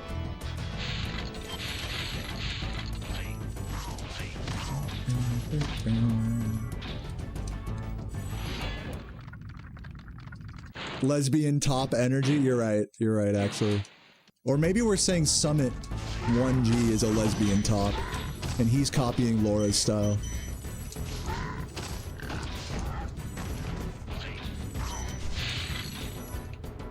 Pure oh, you're saying I'm projecting. Or actually, I didn't read your first message. Hold on. I'm bogging. Bald lesbian top, my new band name. All the jokes about shaving Hypno bald. Is that like one of his sub goals right now? I see he fell under 20 billion subs recently.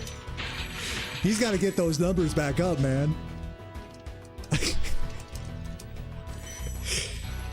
Dude, I think he's at a point where now everyone on Twitch isn't sub to him. This is a big problem. We need to fix this, everybody.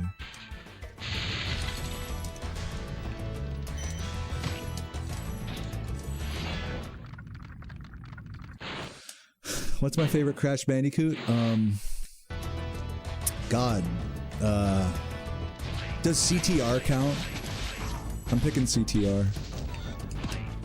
If you're talking original trilogy, then I kind of hate them all. Can I be honest with you? I love them for the nostalgia, but I hate actually playing all of them. Is that like a horrible take, or does anyone feel me on that? They're all like terrible in their own special way.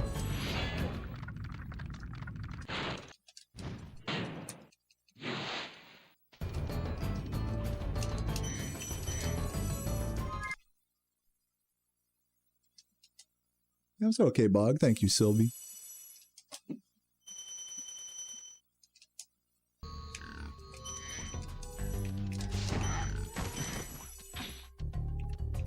Yeah, CTR is always the correct choice for best Crash game.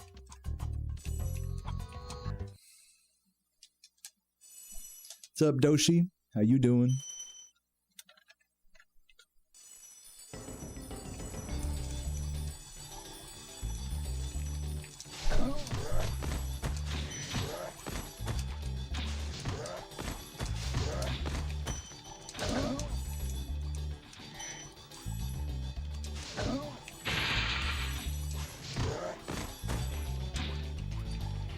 You love Crash Bash? You know, everyone memes on Crash Bash, but a lot of people play it.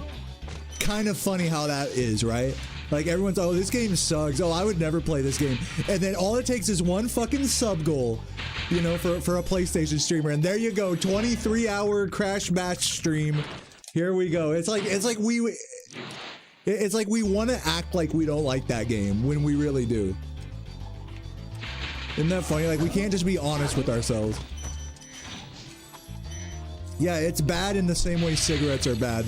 You know it's killing you, but it's addictive. True. That's actually a great way to put it. Crash Bash is the cigarettes of Crash games.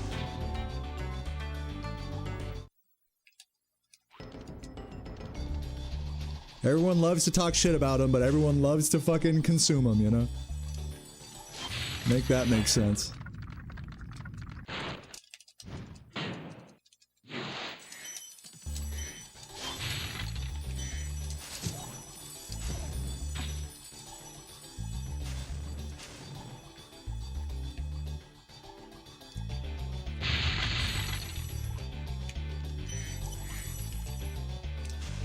Yeah, you only need that ramp to get over there. I'm gonna do, just because you're astounded by supercharging right now, I'm gonna show you a funny strat here. I'm gonna go for the days charge here. What's up, Ismeets Jack? Thank you for the sub. Come on, baby. Nope, that's not gonna work. No, that was as much as that didn't work as possible. It's okay though. I was supposed to charge through everything there, but instead I got fucked. Give me. Oop. Okay, again, weird movement here. Definitely losing like 5-10 seconds in this level. Oh my god, flame it, dude. Flame it.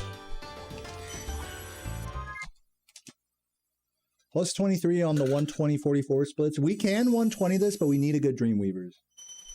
Well, let's not get too ahead of ourselves. Let's get a good Metal Ged first. Okay.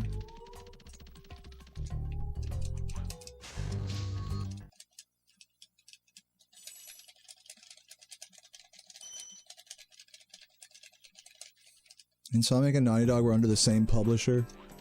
Dude, Laura was there. Don't question her. Laura was just a baby sitting in the Naughty Dog production. In fact, they named the company after her because she would always shit her fucking diaper while they were trying to make the game. That's why Bash sucks. Facts.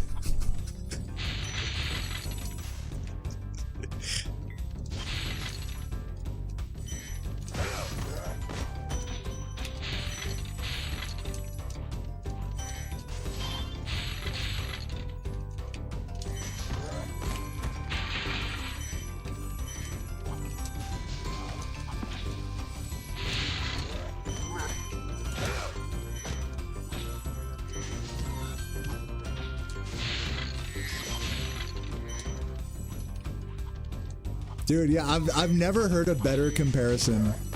Like, that's like metaphor of the day right there. Crash Bash is the cigarettes of Crash games. Addictive. Everyone loves to hate on them, but everyone loves to consume them.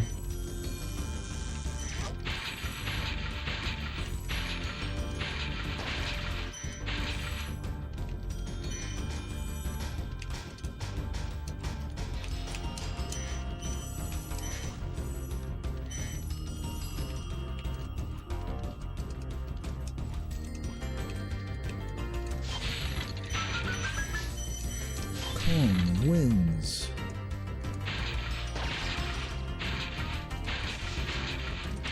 Who is the announcer for that game? That guy had an iconic voice.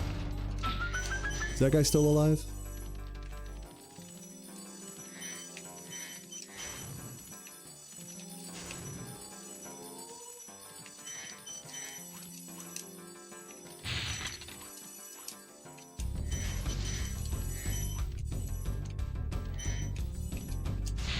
Oh my fucking god. Alright, bring it back, bring it back. He's in heaven with the Melee announcer? I believe it.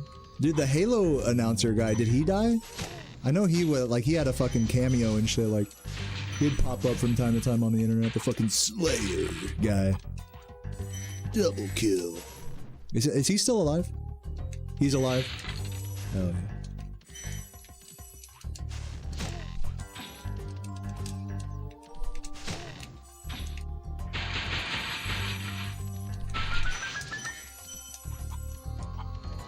Dude, that guy has like the craziest neck ever. You guys know when people have like the flab, it's not like a double chin, but they just have like a loose like flap. Like, you know how chickens have like that flap under their neck? Bro, he has one of those. That guy, look up a video of the fucking Halo announcer. Yeah, he's got the turkey neck. Bro, that shit goes so hard. Like, what a build.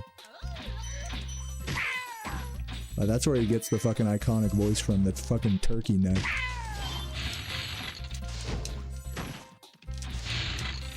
Like, he could go to a fucking, like, plastic surgeon and get that shit stapled, like, all the way around his whole ass neck, and it still would be hanging there.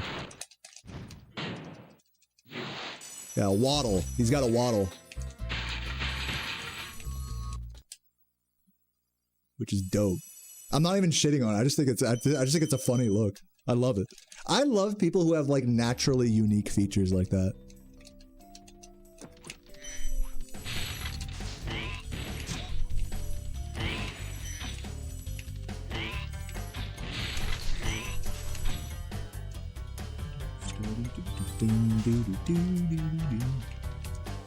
Any chance for true ending? I don't know. Should I do it?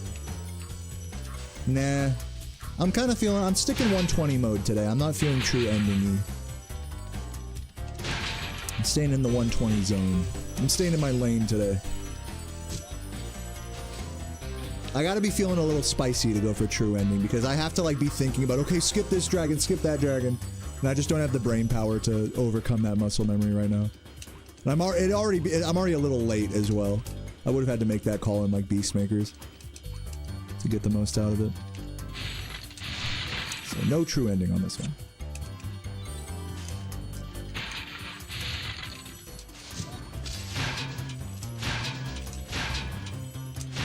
Oh. I am gonna do more true ending pivot runs. Oh my god, terrible flame charges. I'm gonna do more. The true ending grind, you know, semi-pivot grind is still in effect. I'm just hanging in the 120 zone for today.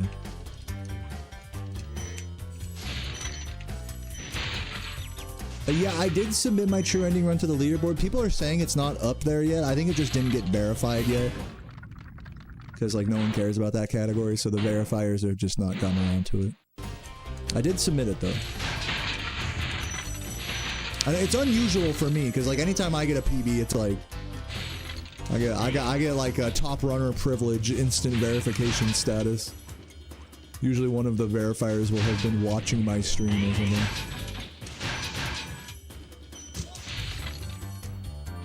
But not in this case.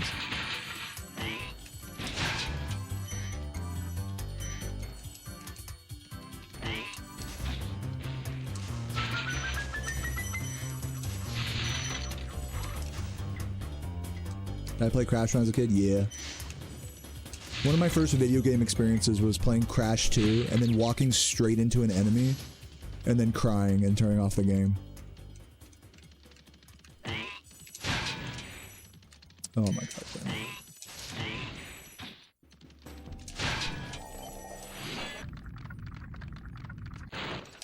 Yesterday during an important client meeting you had cold sweats over how bad you had to go to the toilet. Any suggestions to future-proof my client interactions? You could take a, what's the thing that... Strawberry, are you in the chat? What's the fucking, anti-diarrhea medicine? Look up, like, IBS medicine. You can get it over the counter.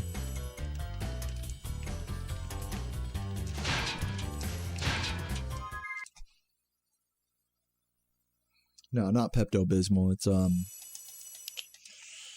I forgot.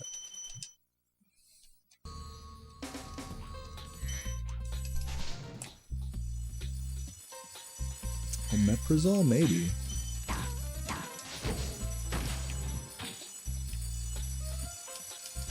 Anyways, you could like look up anti-diarrheal medicines if you really like are that concerned about it.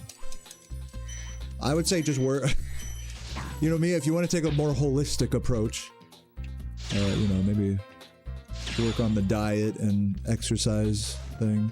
You're saying you get diarrhea from like being nervous? Does anyone else experience that? I've never experienced that before.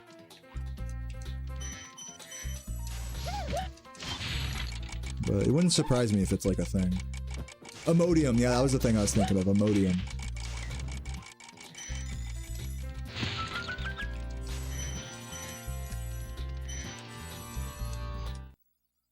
Get a diaper. I get I need to poop whenever I have some work I have to do. Like I remember I learned this when I was really young with anytime I'd like finally sit down to do some homework, that's when I would need to take a shit. It's like my body knew. Like my body was intentionally helping me like procrastinate. Does that happen to anyone else here? The moment you need to do actual work instead of procrastinating is when you need to poop. Every time. So that's why I have to take a massive shit like before stream every time. Otherwise I'll have to like go like right when I go live, you know? Yeah, the pre-grind crap. I mean, dude, it's such a real thing.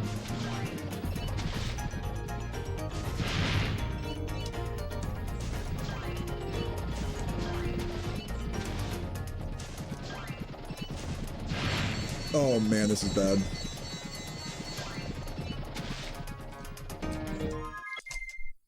Think that worked?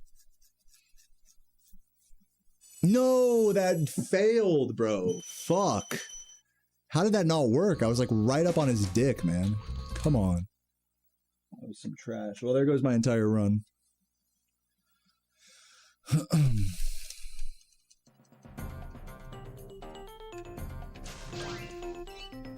Imodium has DXM in it? Is that true? I don't think that's true. Maybe.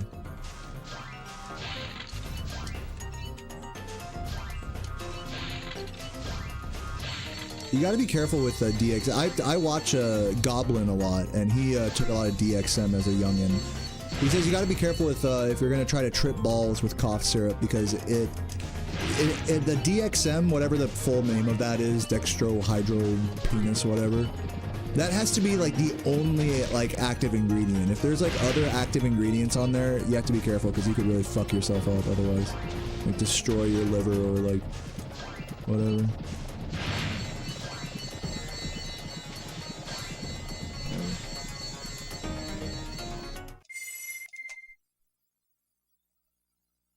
Yeah, it's just generally like ill-advised to take cough syrup actually if you're like an adult.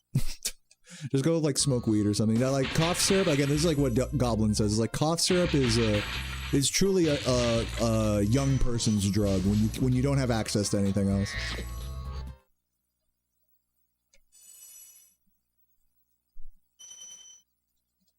Yeah, and you don't want there to be acetaminophen in it, right? Which is a common cough suppressant. You gotta be careful. I feel like it really ruins like a drug when like you have to be really careful about the way you take it. You know what I'm saying? Like I think alcohol kind of sucks for that, because it's like if you just drink like a shit ton at once, like you're gonna just ruin your whole night and the next day. And I feel like with a lot of harder drugs, that's the case. Like what we're saying with DXM, you gotta be careful that there's not the wrong stuff and you don't overdose or whatever. Like weed is great because you like it's hard to fuck up. Even if you smoke too much or eat too many edibles, like you'll be fine, you know. Like, you're not gonna die or anything. But like once this issue of like, oh, if you overdose, you might need to go to the hospital. Once that gets into play and you're high, it's like, bro, like to me that's like that. The fact that that's even a worry when you're taking a drug like cocaine or something, you're like, why even bother taking it if I'm gonna be like paranoid? Let's take this thing that makes me paranoid, and then let's put myself in a position where I have something to be paranoid about. You know what I'm saying? That's basically what it is, right?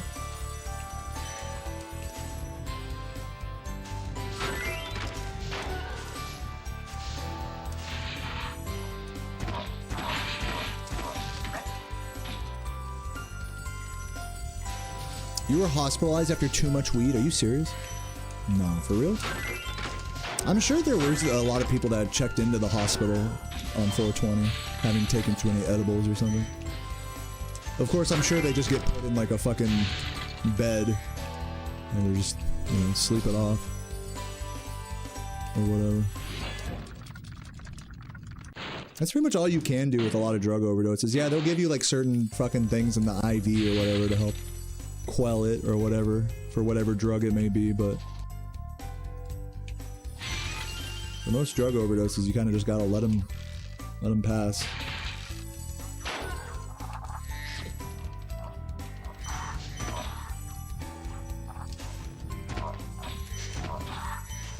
Come on, dude. I mean, it doesn't apply to everything, right? Obviously. Certain drug, like if you're overdosing on an opiate, I think you're supposed to be given like Suboxone, I think. Right? So I guess it depends on the drug, right?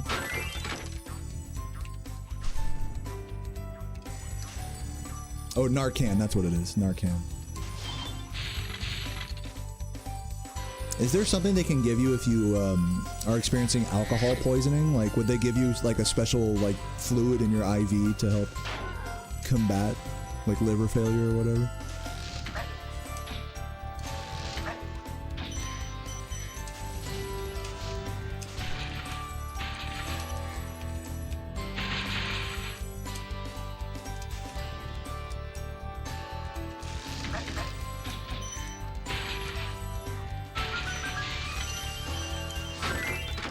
Saline, which is like anti-nausea.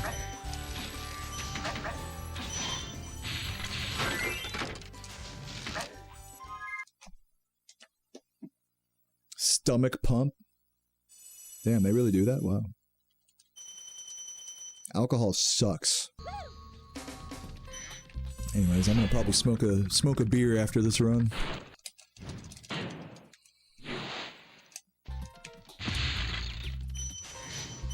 We'll see. We'll see if I do another run after this or not. I'm on the fence.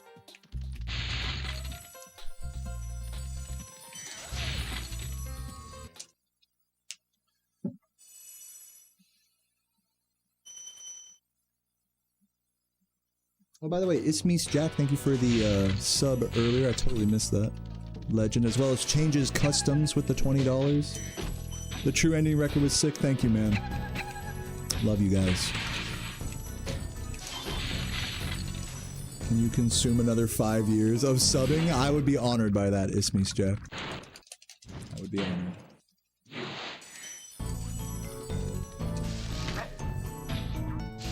Oh god.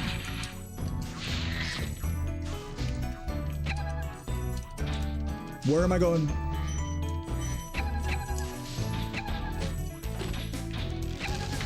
No, bad.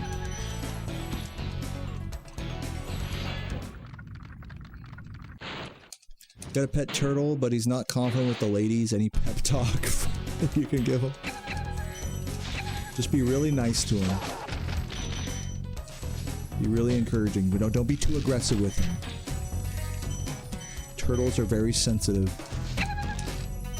to aggression. You have to just be very quick, you know, take your time with them, you know. Yo, Nomadic with the fucking sub. The 10 subs, pardon me, thank you, Nomadic for 10. As well as Cojet. Hope I'm pronouncing that right. Thank you, Cojet, for the prime. Thank you guys for the support. Legends. Sure. Man, you guys are gassing me up here. Inching our way back to 600 subs here.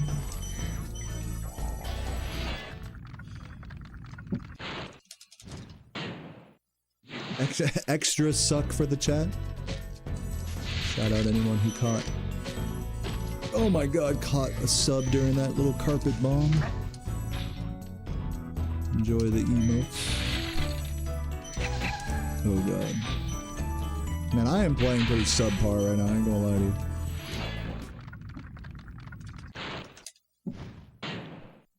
Ugh.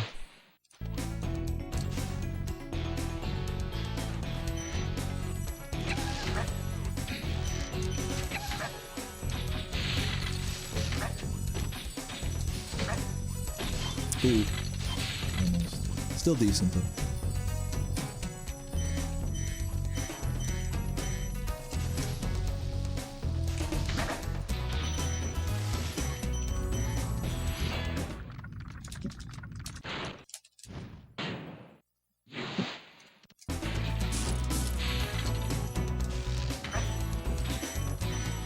Please make it. Oh my god. That was like a frame away from getting... Come on. I'm getting fucked. Holy smokes.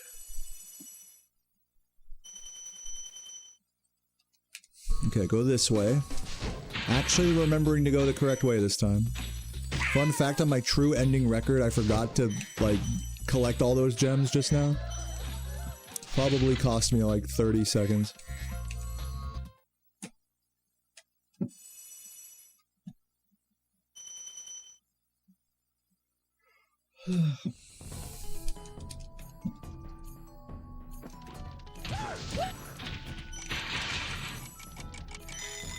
Yeah, pet the turtle. Show him nothing but love and support, even if he's having trouble with the ladies. You need to be gentle with him.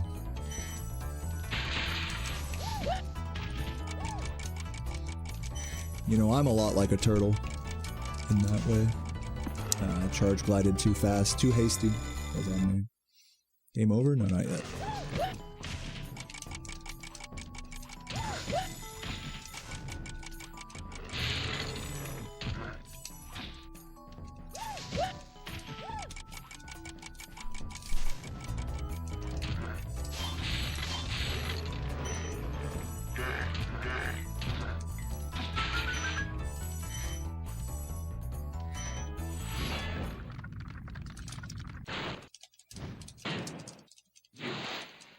You want to be Taco Bell's a spokesperson?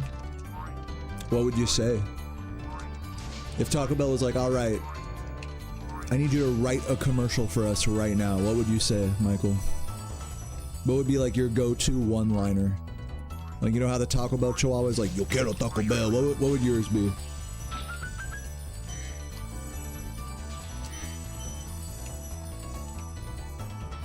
Have you ever tripped on psychedelics? I've taken psychedelics, but I've never tripped. If that makes sense. I should say I've never taken enough psychedelics to really have a notable trip-like experience.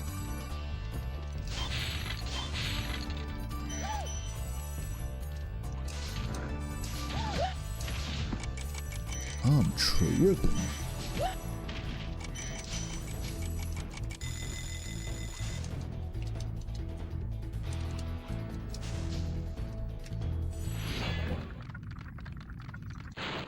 What's up, Piggy?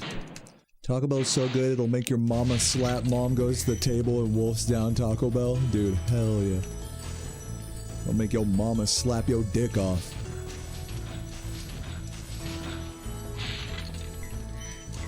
I already have a life. I know because I accidentally died in this level.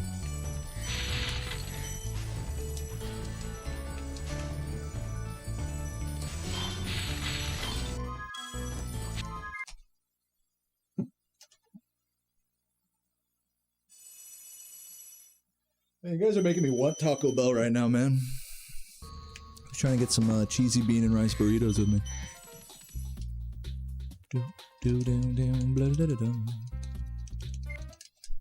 No, I gotta hold back. I gotta eat my leftover barbecue chicken and Mexican rice today. After this run. Yeah, that's true. That's true. I talked to him, man. I fucking talked to Carlos Alazraki about that. I was like, yo quiero Taco Bell. Said that shit to his face.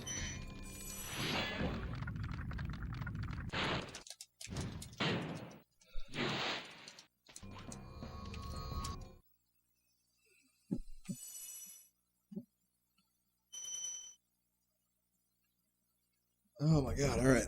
Let's lock in here. I'm getting a little lazy on this run, I'm not gonna lie to you.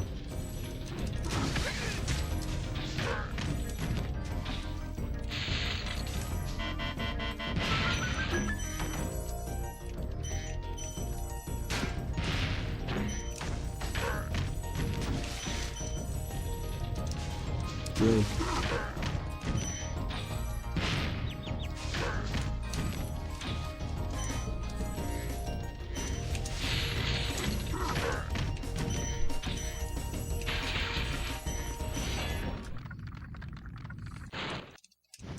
Don't hate you.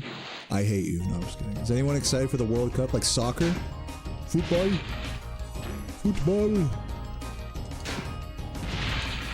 I don't follow any football. Football.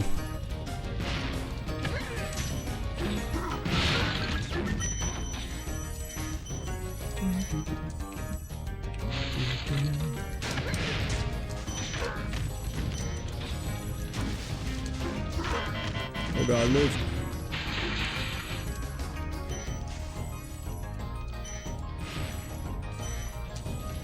Oh god.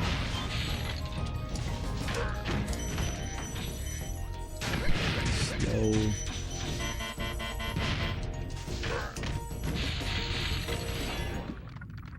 Yeah, I met Carlos Alazraqui at a convention here in Richmond like a year or two ago.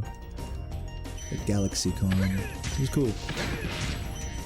I didn't take a picture with him or anything because his handler, like the person working the booth, like his table with him there, was like, I tried pulling out my phone, you know, I was just chatting with him. There was like no one at his table. And I was just chatting with him about Spyro and Taco Bell and stuff, and I was like, man, can I get a selfie? And he was like, oh yeah, yeah, like, and then his handler like stepped in and was like, no, $40. $40, take it or leave it. And I'm like, holy shit, it's like that, huh? I could tell Carlos was a little bit like irked with her for like getting in the middle of that. But you know, it is what it is. It's the rules.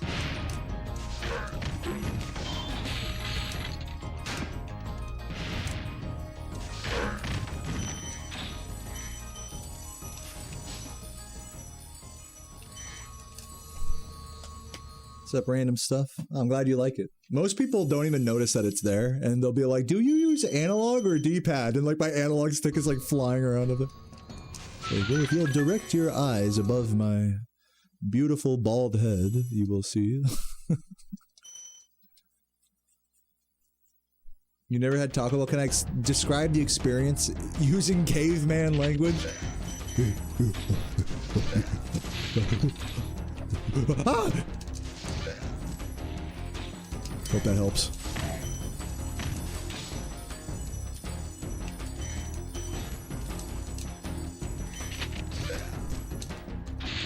Oh my god, work with me, game, work with me.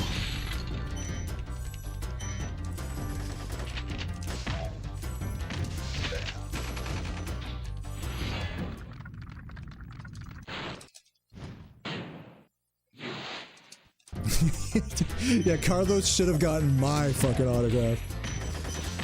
For real. He doesn't know that I hear him talk every day.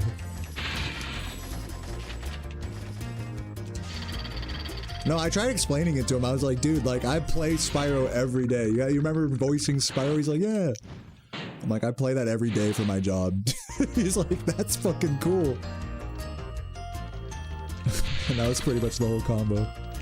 That's usually how that conversation goes with anybody. It's like, oh, what do? Oh, I'm a live streamer. I play like, you know, Twitch and YouTube and stuff. They're like, wow, that's so cool. It's like, all right. And then maybe if they're really trying to keep that combo going, they'll be like, dude, my cousin is a streamer, or like my daughter's dog's boyfriend wants to be a streamer, all that, you know. That's literally how that conversation goes every time.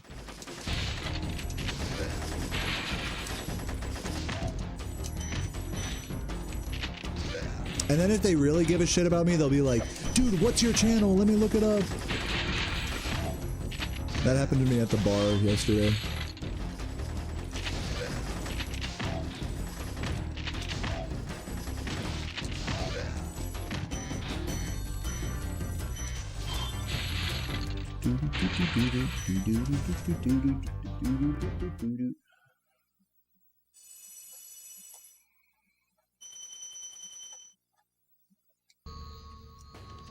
Now, weed is honestly, weed is like the most legal, illegal thing in America, I would say.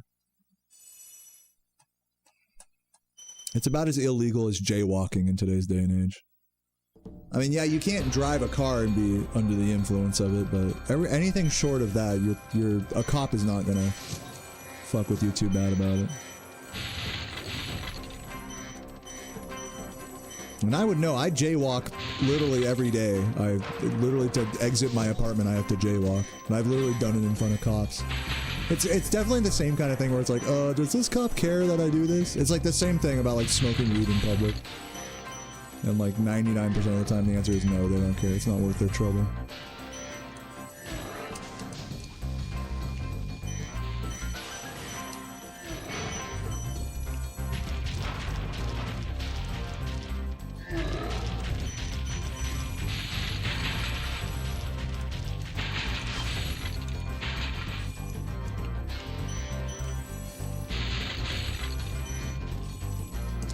The bar guy might be lurking. Dude, I want to fucking see the guy that I saw at the Halo LAN party this weekend. Because that guy actually did know my stream. And he actually brought, I'm not kidding you, he brought a modded Xbox original that had Spyro on it. That had like a PlayStation emulator on an Xbox original. And the game ran at like 10 FPS. It was so bad. But it was like amazing. It was like so bad it was amazing, you know? I tried doing rat proxy and couldn't do it. He's too ass.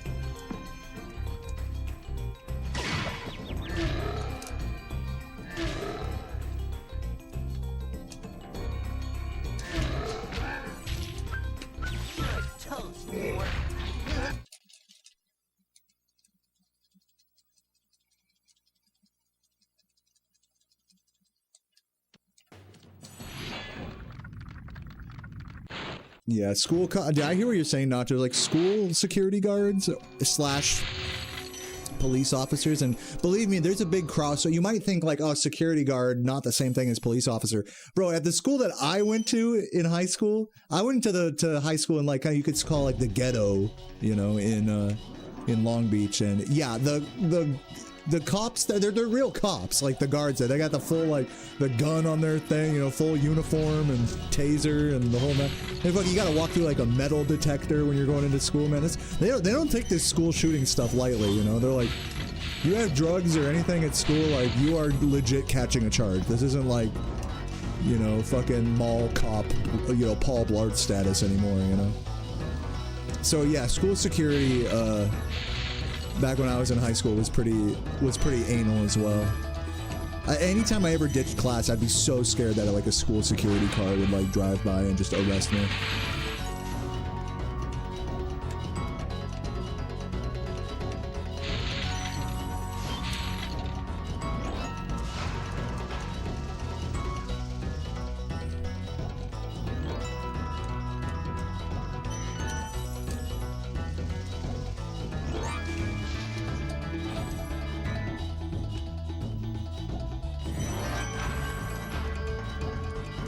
You beat up people on weed.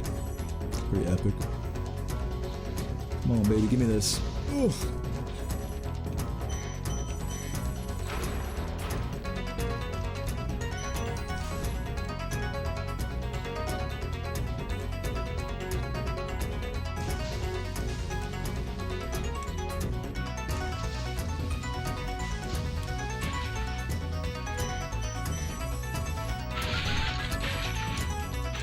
Oh my Jesus Christ. Perfect execution. I was supposed to bonk on that wall. Then that would have let me like fly all the way up like fast because I've conserved the momentum from before. Pretty cool trick that I failed. That's also why I flop off the edges, because it lets me fly at like max momentum after. To anyone who's curious about that. That's intentional.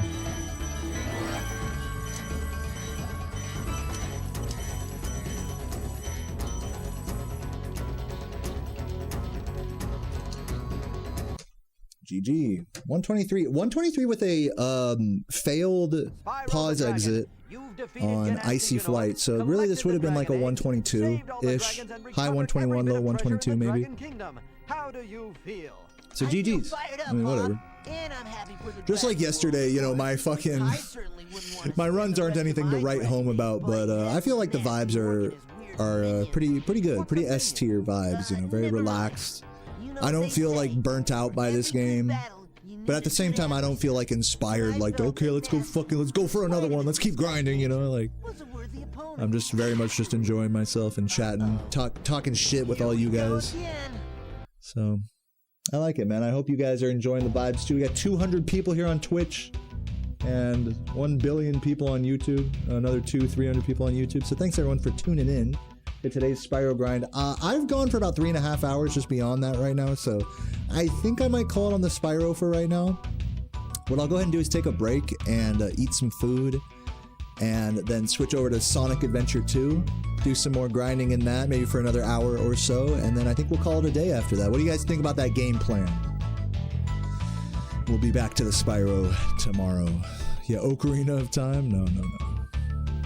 I'm not taking any requests. Big thanks to everyone who subbed and super chatted today as well. To anyone who's leaving right now, thank you for hanging out. Look forward to seeing you in the next Spyro grind. But yeah, that'll do indeed. I think that's a great way to put it, Dingle. That'll do for today. I'm going to be right back. Give me like 10 minutes to heat up microwave some delicious chicken and rice.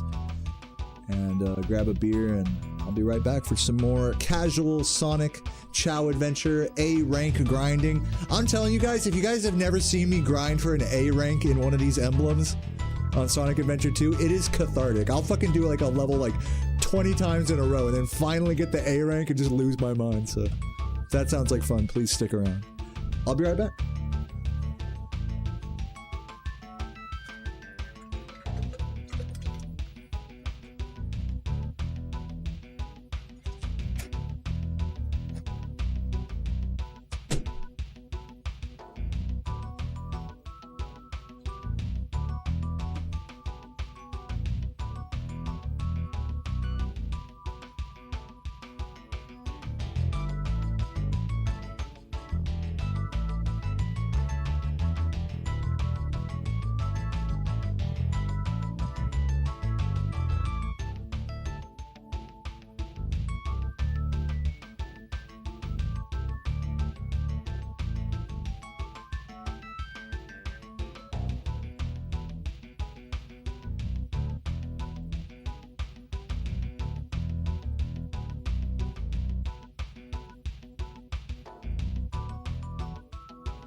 What up, everybody?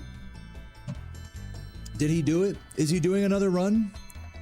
In my mouth or on my hand? All great questions.